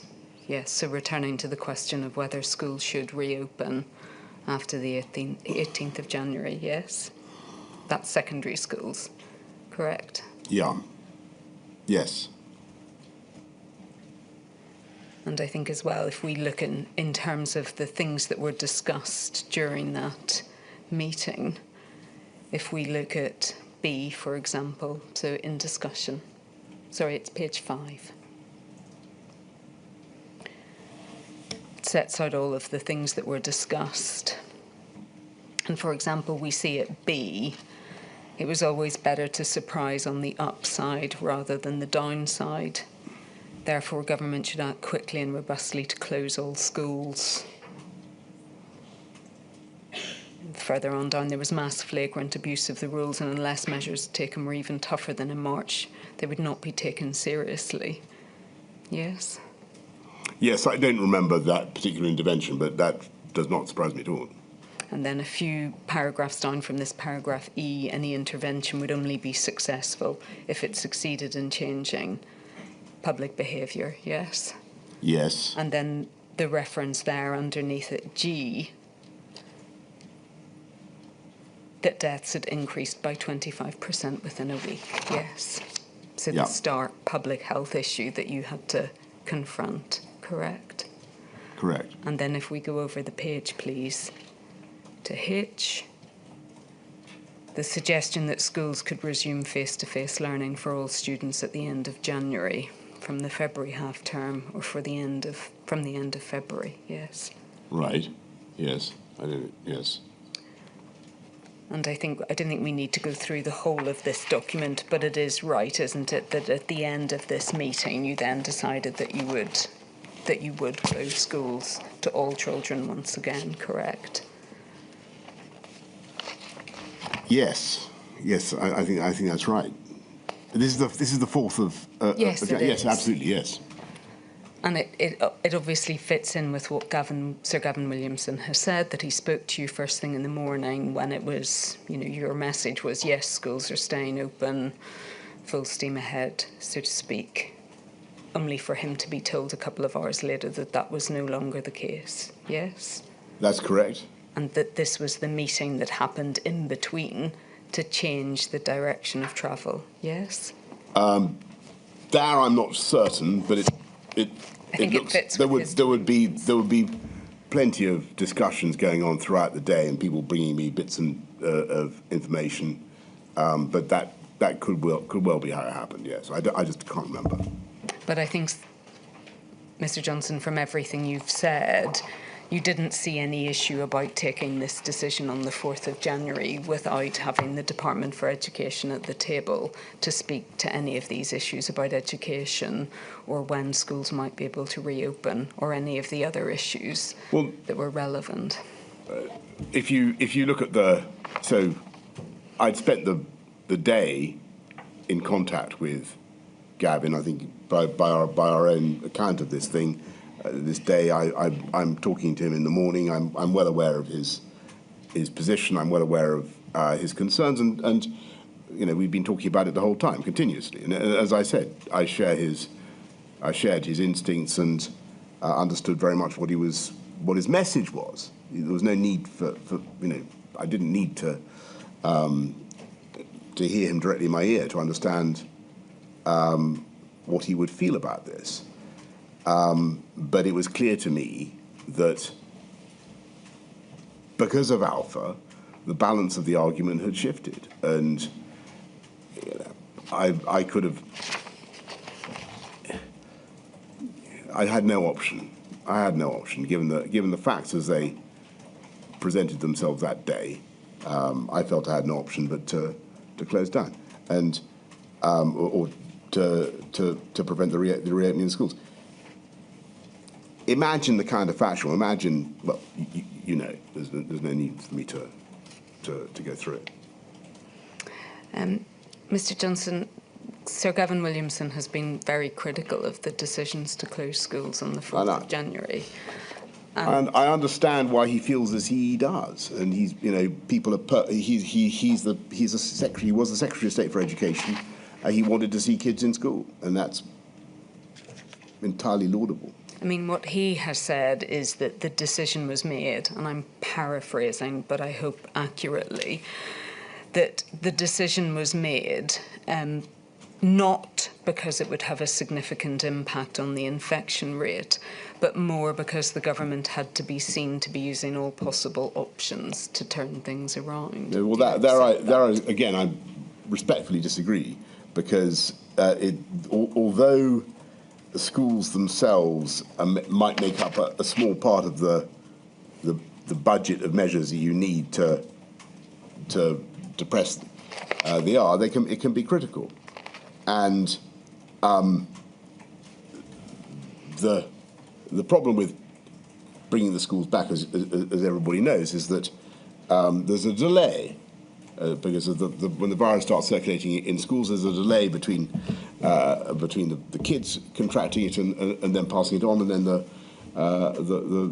adults being infected. And so you're storing up potentially very, very big problems. And I think I understand his frustration, and it's a proper frustration on the part of a Secretary of State with a department to run who's thinking about kids and their interests. He said that it had, and I mean the closure of schools in January 2021 was likened to smashing a Ming vase on the floor. So in other words, that you had to do something, you had to make a bold move and something dramatic in order to get the public. We had to stop a second doubling of a doubling of the wave. I think the paper we've just been looking at said there'd been a 25% increase in deaths overnight. I think I may have got that wrong. You can't ignore that sort of data. And again, I'm putting the criticisms, Mr. Johnson, he makes, but he said that it was a panic decision and that it wasn't required. Well, you know, I respectfully disagree. It grieved everybody to have to do it. It's the last thing I wanted to do. But the numbers were very difficult to argue with. Can I ask, as far as you were concerned, in January 21, was there a direct causative link between closing schools and reducing the R number?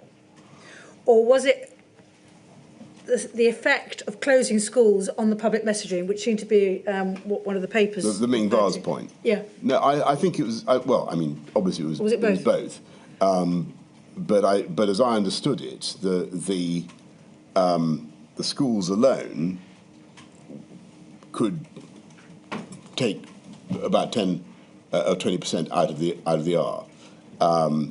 So if the R is 1.1, that obviously gets you halving rather than doubling, and that's a critical thing. Thank you. Mr. Johnson, I think from everything you have said, that you accept that these periods of school closure had the most awful impact on all children in England of school age, and also more a disproportionate impact on those most disadvantaged children in our society. Yeah. And it was for that reason, wasn't it, that you appointed Sir Kevin Collins as Educational Recovery Commissioner, is that right? Yeah.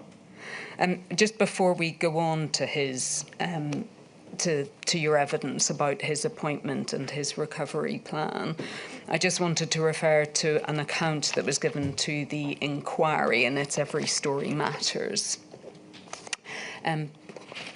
piece of work.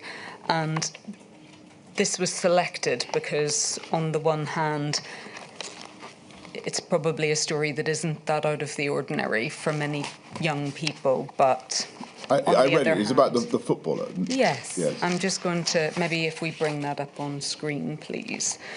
But the parent who set out, my eldest son was expected to get scouted at 16 by a football club, but lockdown started shortly after his 16th birthday. After many months without intense training, his fitness and skills dropped, and he feels he was robbed of the chance to make it. This caused him to become depressed. Along with having missed his school leaving, GCSEs being ruined, not seeing his girlfriend, and all his social life being put to an end, his depression levels started to rise.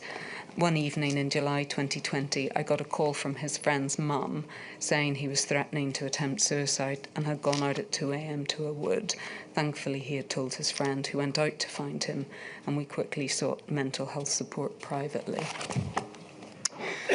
So there are probably many stories like that across England, but extraordinary for the family who finds themselves in that situation, yes.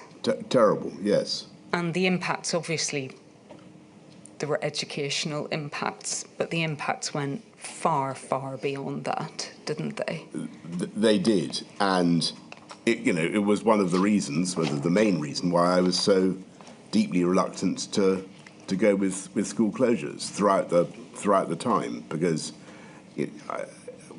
after the first lockdown, I went to see a school in. I saw several, but I remember going to one in Kent and talking to the kids.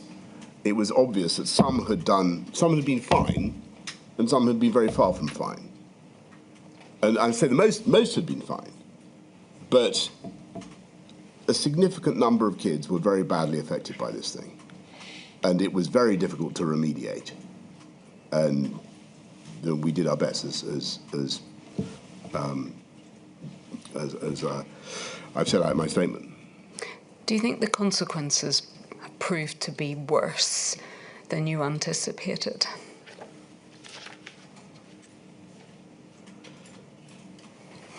That's a good question. I think that they were certainly as bad as they were certainly on the worst end of my expectations. Some of the things that happened, yeah. So the appointment of Sir Kevin Collins was a chance, wasn't it, to help children recover and to compensate for the sacrifice that they had made, which was largely for the benefit of everyone else in society. Do you agree? Right. And Sir Kevin Collins, and we can bring this up quickly, I think, it's at INQ 000542716, page 1, please. This is a very neat visual representation of what he was suggesting by way of his recovery plan. Do you agree? Yes, absolutely. And the one thing that I think he placed a real premium on, and we'll come to this in terms of its cost, was adding to the time that children would have in school.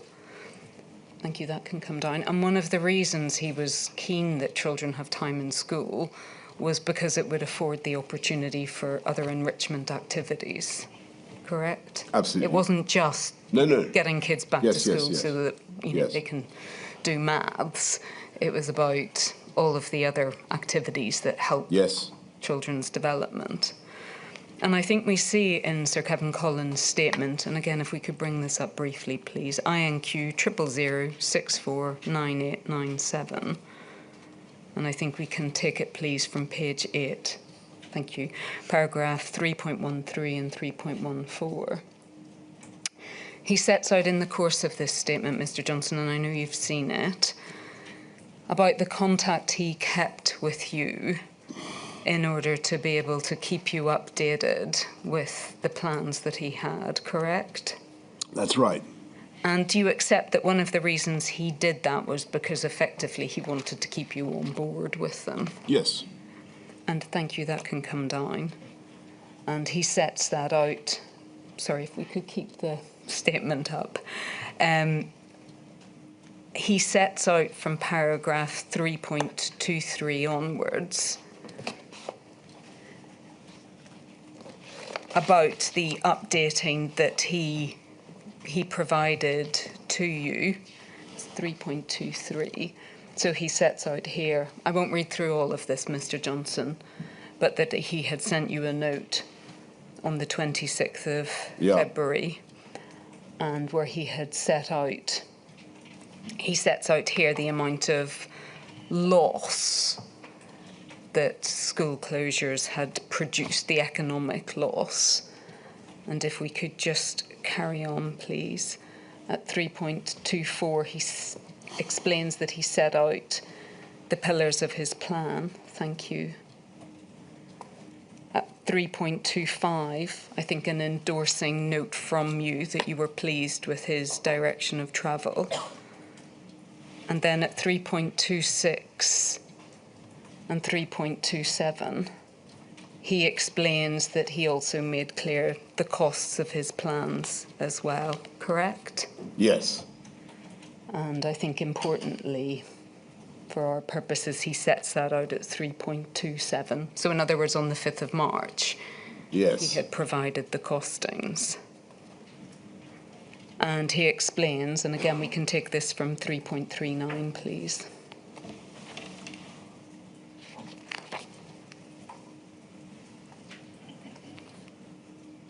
That he sent you a note on the 14th of May setting out the overall cost of his plans, correct? Yes. So the maximal cost and the least cost, and I think he sets out at 3.40 that would have come as no surprise to you. Yes. Because he had set that out a number of months before, correct? Yes. And it's right, Mr. Johnson, isn't it, that after this point, the plans were steadily whittled down? Yes, and not surprisingly, because 15.9 billion is a lot of money, but yes. Yes, well, I think the question is, why didn't you say that in the March of 2021 when he was developing those plans? Well, because I wanted to test his proposals, and I wanted to see the evidential basis for what he was arguing for. And you've made a point about timing and time in schools, and it's absolutely true that on the whole, the more time kids can spend in schools, the better it's going to be for them. And they'll, as you say, they will have opportunities to do things that will be of value. However, I think the overall cost of the time component of his proposals was the thick end of it. I mean, it was like 2/3, if not more, was the time. I may be wrong about that, but my memory was a huge amount went on that proposal alone. And when I dug into it, the evidence for the remedial benefits for individual kids who'd suffered detriment to their learning was not very strong.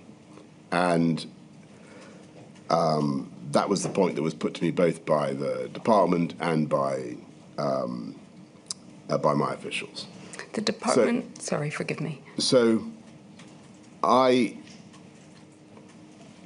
had to make a difficult choice. It's not the first time. We just spent 480 billion already on COVID. The country, even now, is struggling with a huge debt burden, which is putting up the cost of interest rates for everybody in this country.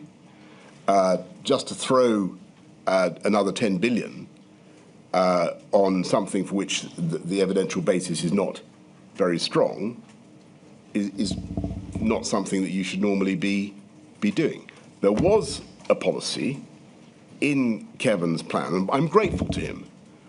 And I think he did it. And you know, he was doing the right thing by his profession and by his beliefs in trying to get the maximum money out of government, out of me. What he did was entirely reasonable. But my job was to try and sort out what was really practical and sensible from what was going to be very difficult in a very tough fiscal environment. And so I thought that the direct targeted teaching to try to help individuals who had fallen behind sounded like a much better use of public money. And that was what we went for. And we spent very considerable sums on that. And I think it was the right thing to do on the tutoring programme. I still think it's the right thing to do. I mean, what he was setting out to you over the course of months was his rationale as to why he put a premium on time and why he thought it was so important that children had that extra time in school, including so that they could do enrichment activities. Yeah, I understand. In other that. words, the longer I understand day. that completely, but it just didn't cohere with other advice I was being given about the benefits of the three offers. If we just look at his resignation letter, which is at INQ 000542974.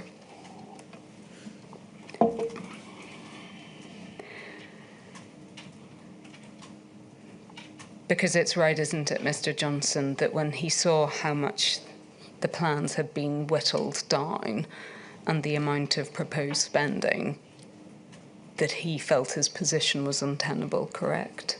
Well, to be fair to Kevin, he'd done his job.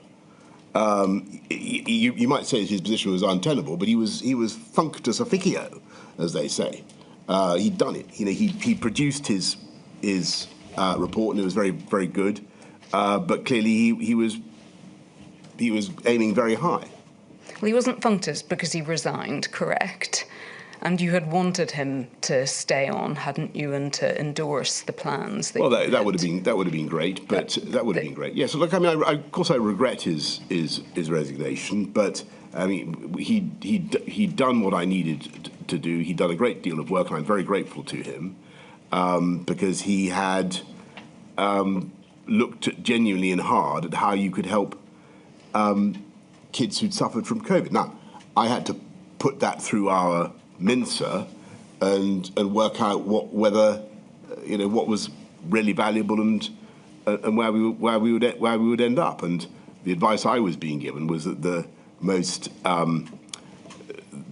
policy with the greatest benefits was the targeted teaching. Just looking at his resignation letter, and again, I won't read all of this out. He sets out at the third paragraph about your ambition to recover the lost learning, and sets out that he then, I think, regarded that as his responsibility to try and deliver it. That he set out in the paragraph, we see this in the paragraph below, I told you I do not believe it will be possible to deliver a successful recovery without significantly greater support than the government has to date indicated it intends to provide, and setting out his fear that it was a false economy. And then that paragraph below, I believe our approach to recovery should also offer children opportunities to re-engage with sport, music and the rich range of activities that define a great education. I proposed extending school time as a way to provide this breadth, as well as to ensure that additional academic support does not cause existing enrichment activities to be squeezed out. And then goes on to set out at the end, I suppose, the rationale for his resignation. I do not believe it's credible that a successful recovery can be achieved with a programme of support of this size. Well, I really am grateful to Kevin for what he did, and I respect his opinion. And look, in an ideal world, clearly we would all like to see all our children better provided for all the things that he he mentions. There are huge sums that we could and probably should spend. The difficulty is that we have a very, certainly post-COVID, a very constrained fiscal position, and we have to, the government today has to be mindful of the bond markets. Why is Rachel Reeves continually talking about putting taxes up? It's because if she doesn't, the international finance will mark Britain down, and if she's seen to spend too much, they'll mark Britain down. I would love to of course, to do much more to support kids across the country, but I had to look at what was genuinely going to provide value for money, and I looked at it very hard and agreed that we could spend several billion, which we did, on tutoring, and I think help about 3 million kids, 3 million pupils, with a huge number of interventions, and really make a big difference. And actually, I think that direct tutoring, one-on-one coaching, inspiring kids in that way, can be massively, massively beneficial. And I think that it's the tutoring generally has been for too long the preserve of the ambitious parents or people with the resources to do it. And I wanted to level up. I wanted to give other kids that opportunity. And Kevin was very helpful in setting out how we could do that.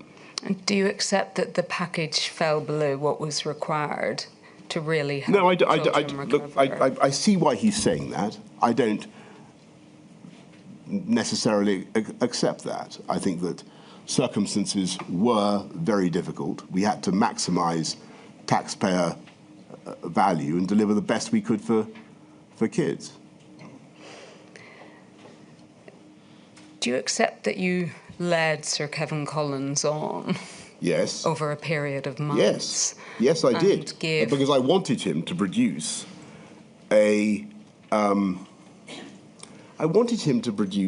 his wish list. I liked him. I liked him. I thought, I saw eye to eye with him on what he wanted to do in many ways, and so I wanted to hear from him what, in an ideal world, he would do, and that's what he produced. And in my view, it was simply the parts that he mentions in that letter were too expensive and didn't have the same impact as some of the other proposals. I think what you said in a message to Miss Misra, who worked within Downing Street. Yeah, Mirza, yeah. Mirza, forgive me. You said to her in a message, I don't think I need to go to it, I did encourage him and allowed myself to be carried away, and he thought he was on to a big winner, correct? That sounds like a pretty fair summary, yes. So, I mean, for all the protestations about regret and the cost borne by children, you seem to shrug off this episode as though it were almost... No, on the contrary. On the contrary, I think that... Again, you've got an educationalist and a passionate educationalist whose life is dedicated to trying to secure more funding from government for what he rightly thinks are the most important objectives in life, and who's put a big project on my table with a big number attached to it. But I'm in a different position.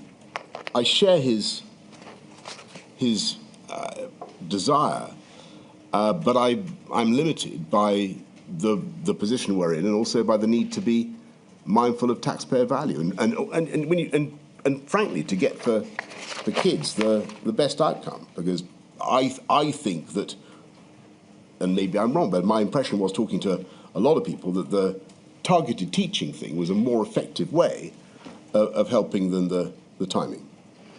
Mr. Johnson, I'm going to move on. Your statement, and this is the final question I want to ask you, your statement reflects, I think, your concern or the anxiety that you have about the closures of school to most children. And you say that one of my biggest anxieties now is that I'm not sure how many lives non-pharmaceutical interventions end up saving.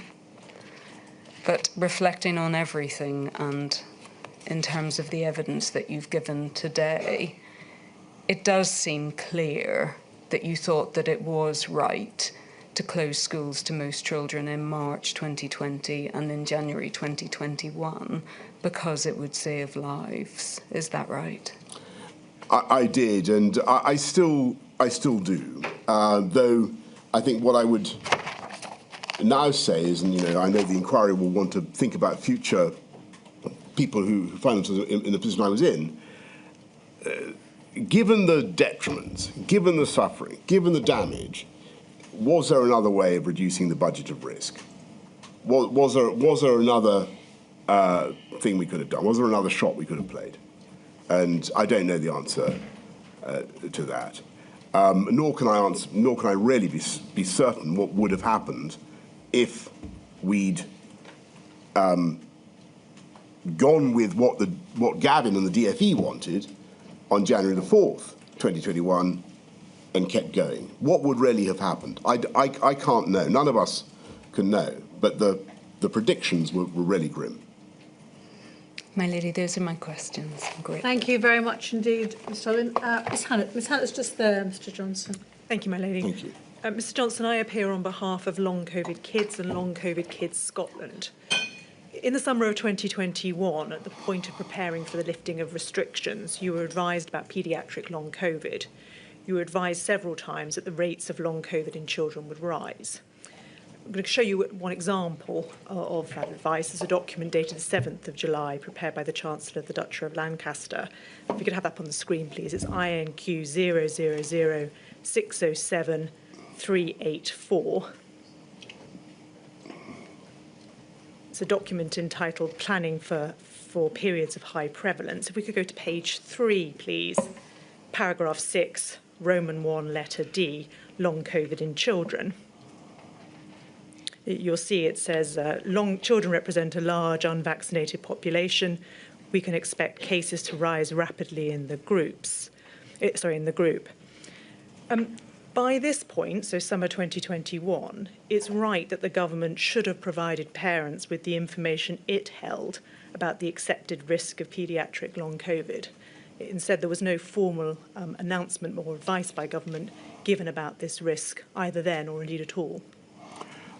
Well, thank you very much, and I want to repeat my sympathies for the sufferers of long COVID, which, as everybody knows, it took me personally as Prime Minister some time to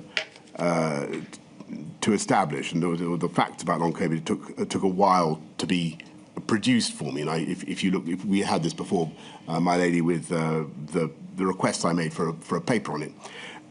As for long COVID in children, I honestly don't remember being advised about the impacts of long COVID of COVID-19 in children, and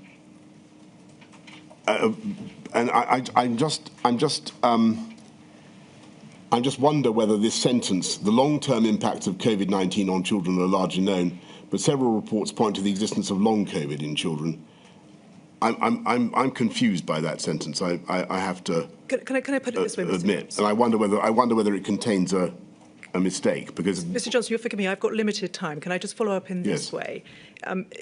It's right that the inquiry has before it a number of pieces of advice from summer of 2021 that set out the risk of long COVID to children. The government never communicated that risk to parents in summer of 2021. Do you accept that it ought to have done so? Well, certainly if we had advice about the particular risks of long COVID in children, then we should have done so. All I can say is that I'm not quite clear what this particular sentence is saying, but I suspect that it contains a mistake, and that the word children now should be adults. But if you read Johnson, it, we have to take it as it says. It says long COVID in children, doesn't it? That's the starting point of the paragraph. I think we have to accept that the person who wrote it meant children. It's not quite clear what it's trying to say in that case, but yes. My lady, I'll leave it there. Thank you. Thank you, Ms Hannett. Mr Broach. Mr Broach is over there, Mr Johnson. Thank you, my lady. Mr Johnson, I have questions for you on behalf of the children's rights organisations. There's no doubt the government was under immense pressure in the early stages of the pandemic. But as time went on, there was space to reflect and make more considered decisions. Scotland and Wales, for example, considered the impact of non-pharmaceutical interventions on children and made decisions to exempt them from restrictions on social gatherings. In England, calls to do the same, for example, in relation to the rule of six, came from our organisations, the Children's Commissioner, and was supported by SAGE. And yet, despite there being no scientific evidence for the precise rules, six, for example, children were not exempted. And we would say this is just one example of a sustained pattern of applying the same restrictions to children in England as to adults. Would you accept the reality was the government didn't consider children as rights holders in their own right and was seeing them merely through the lens of virus transmission and prioritising enforcement of the rules? I think that you're making a fair point about the rules generally. I think that looking back on it all, the whole lockdowns, the intricacy of the rules, the rule of six, the complexity, particularly for children, I think we probably did go too far, and it was far too elaborate. Maybe we could have found a way of exempting children. It's a very fair point. Thank you, Mr Johnson. In his evidence yesterday, Professor Whitty described that there was a budget of allowances and it was open to the government to decide how essentially to spend those allowances. Would you accept the government should have spent more of the social allowances in relation to children rather than focusing on matters that would have benefited adults and the economy? I do think that should be given much greater consideration. Look, I mean, I think we're going to have to, if hopefully this thing never happens again, but if we have to do anything like this again, I think we're really going to have to consider the whole NPI system, lockdowns, whether we want to go down that route at all, particularly whether we want to close schools, because, you know, it really should be a measure of last resort. In the budget of allowances that you speak of, it should be the very last one to be spent, to be used, and we've got to find better ways of doing this. Throughout the entire course of the pandemic, in the various measures that were taken, at no point did the government guidance ever explicitly state that children playing was considered exercise and that parents supervising their children while playing or exercising was a valid reason to leave the house. The inquiry has heard powerful evidence from playing out in this module on this issue, including the particular difficulties for disadvantaged children, those who lacked private outdoor space. Was the impact on children's ability to play and exercise of the various rules and guidance and the disproportionate impact on disadvantaged children something that you actively considered at the time, or were you not aware of this particular problem? Well, I certainly was aware of the particular problem of kids who didn't have access to open space, but my understanding of them, or my memory of the rules, was that you could go outside for exercise, and that applied to everybody. So I mean, forgive me if I'm misremembering something or misunderstanding your point. The concern is that the guidance that was issued in various forms never expressly highlighted that children exercise and play very differently to adults. And right. So in terms of enforcement, we heard evidence and have heard significant evidence of children being told they couldn't be outside to play, even when they could. So was it an issue that you... Well, that's... in that, I'm very sorry to hear that. If there was excessively officious enforcement of rules or misunderstanding of rules by those in authority, then that's plainly wrong. Children should have been... As my understanding of the rules were that children should have been allowed to exercise outdoors. Thank you, Mr Johnson. Counsel to the inquiry asked you earlier about the lack of direct contact with children and young people, which you answered in the context of the problems with assessment grading. But children, of course, have a right to participate in all decisions affecting them under Article 12 of the UN Convention on the Rights of the Child. However, they were excluded from participating in press conferences throughout the pandemic, and again our organisations and the Children's Commissioner did urge government to include children's voices, but to no avail. Would you accept it was a mistake not to allow children to participate in government press conferences throughout the pandemic? I certainly think it was a mistake, as I've told Council to Inquiry, for us not to find some way to interact more with children, particularly those who've been affected by the exams problems. And yes, I think that's a valid criticism. We could easily have done more there, and frankly, I don't know why we didn't. Mr. Johnson, I'm grateful. Thank you, my lady. Thank you, Mr. Broach. Mr. Jacobs over there. Mr. Johnson, questions on behalf of the Trades Union Congress. You've just given evidence and been asked questions about the R budget or the budget of risk and what may be the reality in a pandemic, that if school attendance is to be prioritised, that may require other parts of society to have or face greater restrictions. In August of 2020, with an R rate mercifully below 1 but precarious, and schools about to fully open and place an upward pressure on the R rate, the Eat Out to Help Out scheme encouraged significant numbers to socialise in restaurants. Rather than manage the R budget so as to facilitate school attendance and prioritise school attendance, was that an example of the government doing the opposite? Well, it's a very fair question. I know there's been a lot of shot and shell directed at Eat Out to Help Out over the last few years. But I've got to tell you, at the time, and this is my memory of it, at the time, my memory of it is it was discussed with the scientific advisors. My memory of it is that they did know about it. I might be wrong about that, but it seems wholly unlikely to me we would have come up with a policy that was unknown to them. And I think that it was thought to be within the budget of risk. And you know, we had an economy that was really struggling.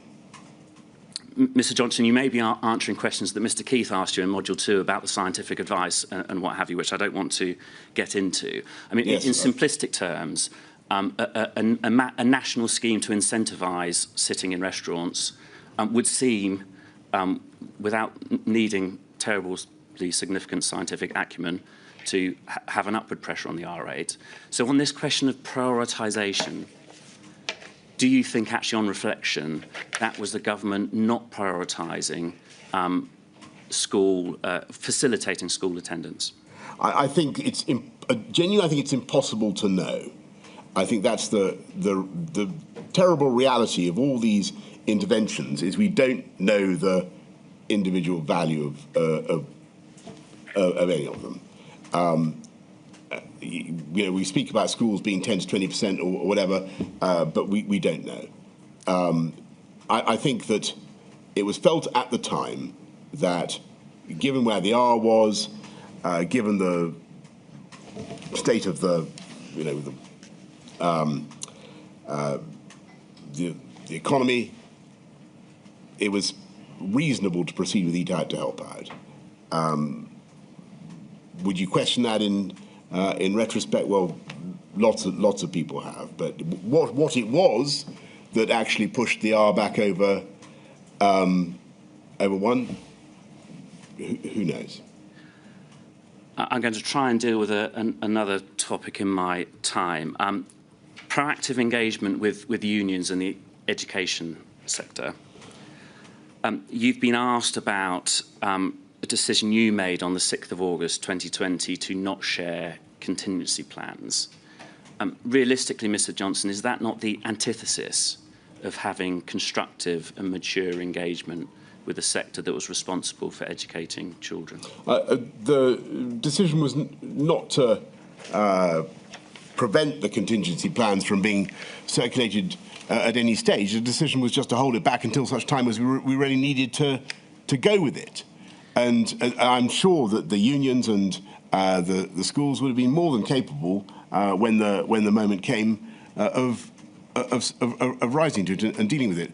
But I'm sure everybody remembers at the time there was some politics in the whole question of whether schools were safe, and I thought it was important to get kids back into school and to have some forward momentum, and that was the objective. Mr. Johnson, is it not the case that contingency planning was needed at that time? Because just as you and your government can see a fraught winter, school leaders can see a winter fraught with difficulty and having to teach in different ways, trying to support vulnerable children in very difficult circumstances. They need to be equipped. Yes, but the contingency you're talking about is closing schools. Well, I think it's a whole variety of contingencies, actually, that the Department of Education... No, this particular contingency was closing schools. I think that's my time. Thank you, Mr. Johnson. Thank you. Thank you, Mr. Jacobs. Ms. Beattie, who's just there. Mr. Johnson, I ask questions on behalf of National Disabled People's Organisations. Yes. On the 18th of March 2020, the day that you announced school closures, the COBRA meeting was informed of SAGE modelling, which assumed that schools should be kept partially open to ensure that key workers could continue to contribute to the national effort. As at 18th of March, you tell us in your statement, you had no doubt that if schools closed, it would be devastating, and you were under no illusions that it would hurt the most vulnerable the most. At the COBRA meeting, in summing up, you said that a minimal school service should be made available for the children of key workers and for vulnerable children. But the actions of the COBRA meeting were to agree a list of key workers. No actions from the meeting concerned vulnerable children. Now, Mr. Johnson, I'm sure you'll agree that actions speak louder than words. Do you agree that as at the 18th of March 2020, there should have been more focus and more action on the social care, health and therapy needs of disabled children and young people, given school closures would have an immediate and devastating impact on the provision of care and support to meet those needs? Thank you very much. I'm sure that the department was looking at the needs of the vulnerable kids, including disabled kids, because that is spelt out in that document that I relied on so extensively to show that they were indeed mindful of the problems that they were going to encounter or they would encounter in closing schools. So, Mr. Johnson, what I'm trying to say is it wasn't. Your question to me is, why weren't we as a government taking more account of this? As far as I can tell, we were. And so that is the paper which Council of the Inquiry took you to before of the 15th of March, the citing note, where you agreed that there was nothing of substance on vulnerable children and support and services for vulnerable children, that the paper didn't deal with that. Is that correct? No, my impression was that it did mention vulnerable children. I don't have it before me now, but I remember it. I think it mentioned them. It mentioned them, and it had nothing of substance. And you agreed when Ms. Dobbin put it to you earlier that it did have nothing on substance on vulnerable children. Is that right? Well, I honestly, if that's what I don't remember saying that to Mrs. Dobbin, but perhaps I did agree with her assertion. All I can say is that if you look at that paper, it contains a reference to the needs of vulnerable children, and perhaps we could have done more, and I'm more willing to accept that there were lessons we could have learned, and more we could have done. But it struck me then that was a pretty comprehensive list of the issues that the department faced. So it may have been a list of the issues, but what concrete measures did you put in place, or did you know were being put in place at the time to avert what you say you knew then was an immediate and devastating impact which would hurt the most vulnerable the most?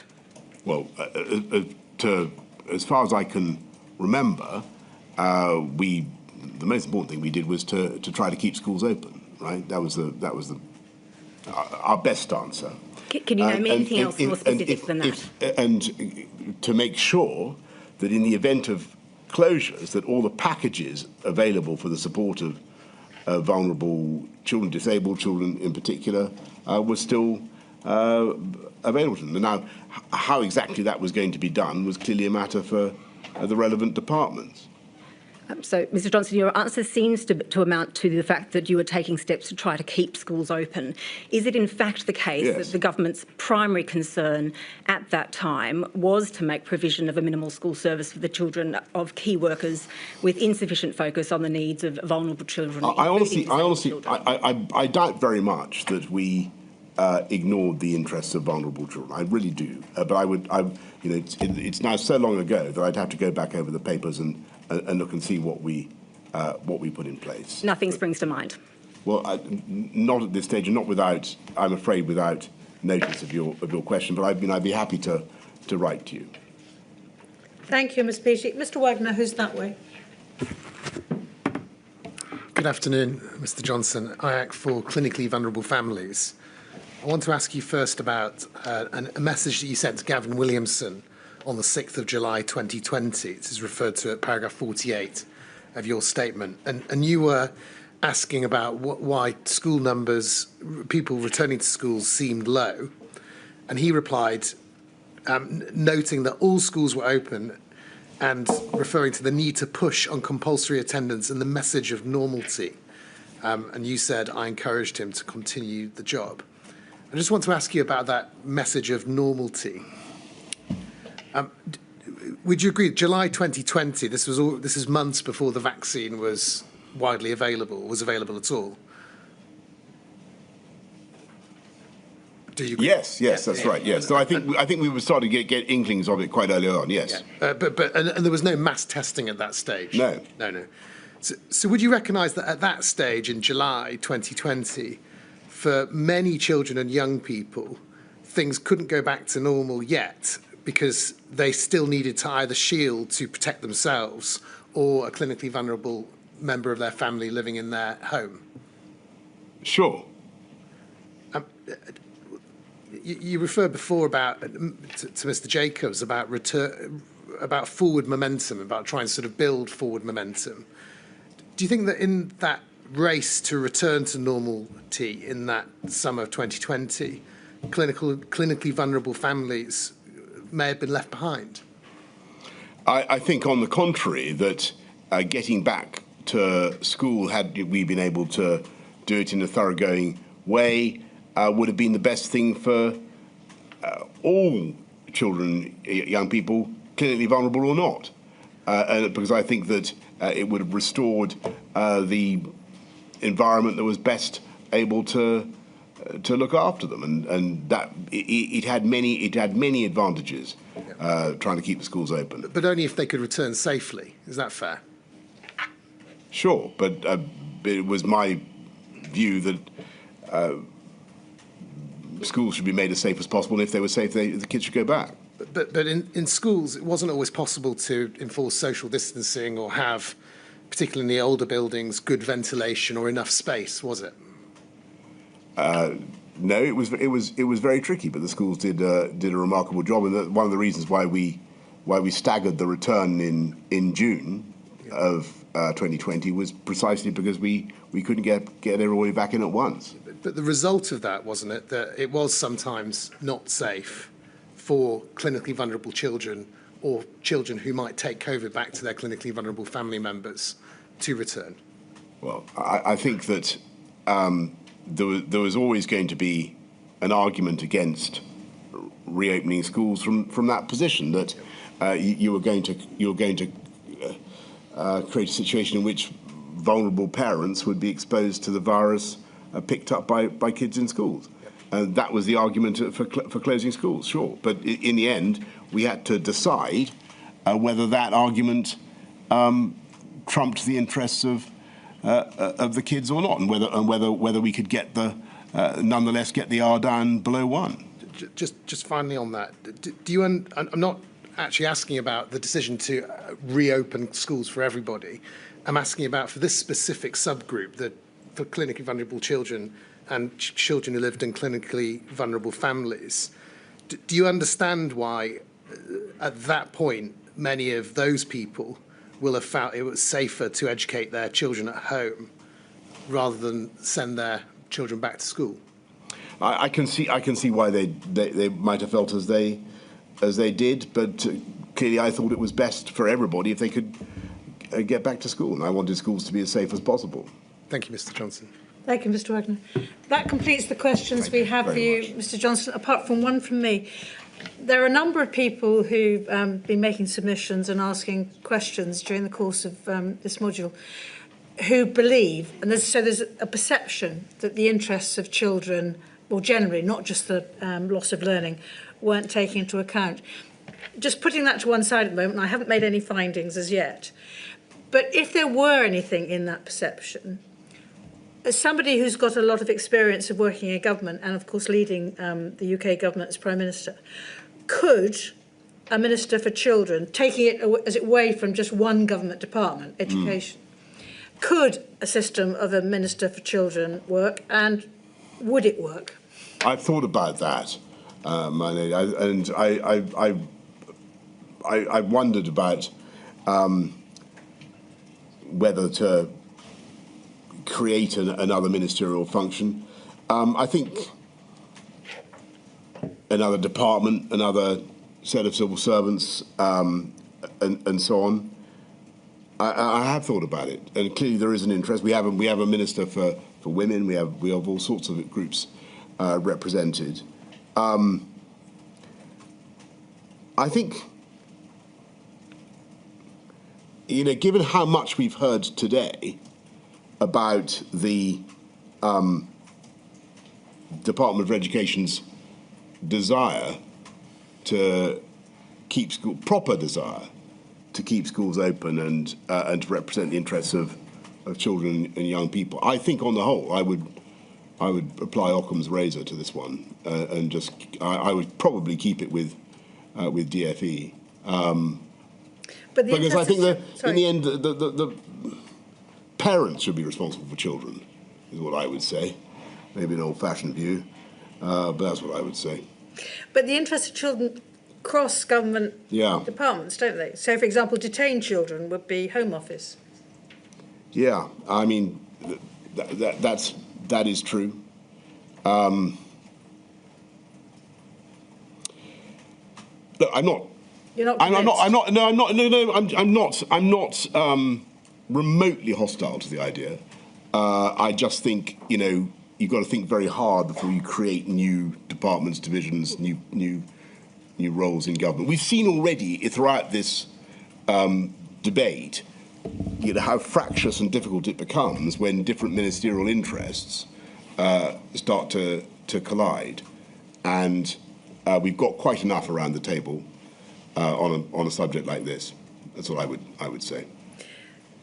That completes the questions we have for you, therefore, Mr. Johnson, and that completes the assistance that you're going to have to give the inquiry. Sorry, so sorry. I think you did that last time too. I think you're obviously in a great rush to leave me.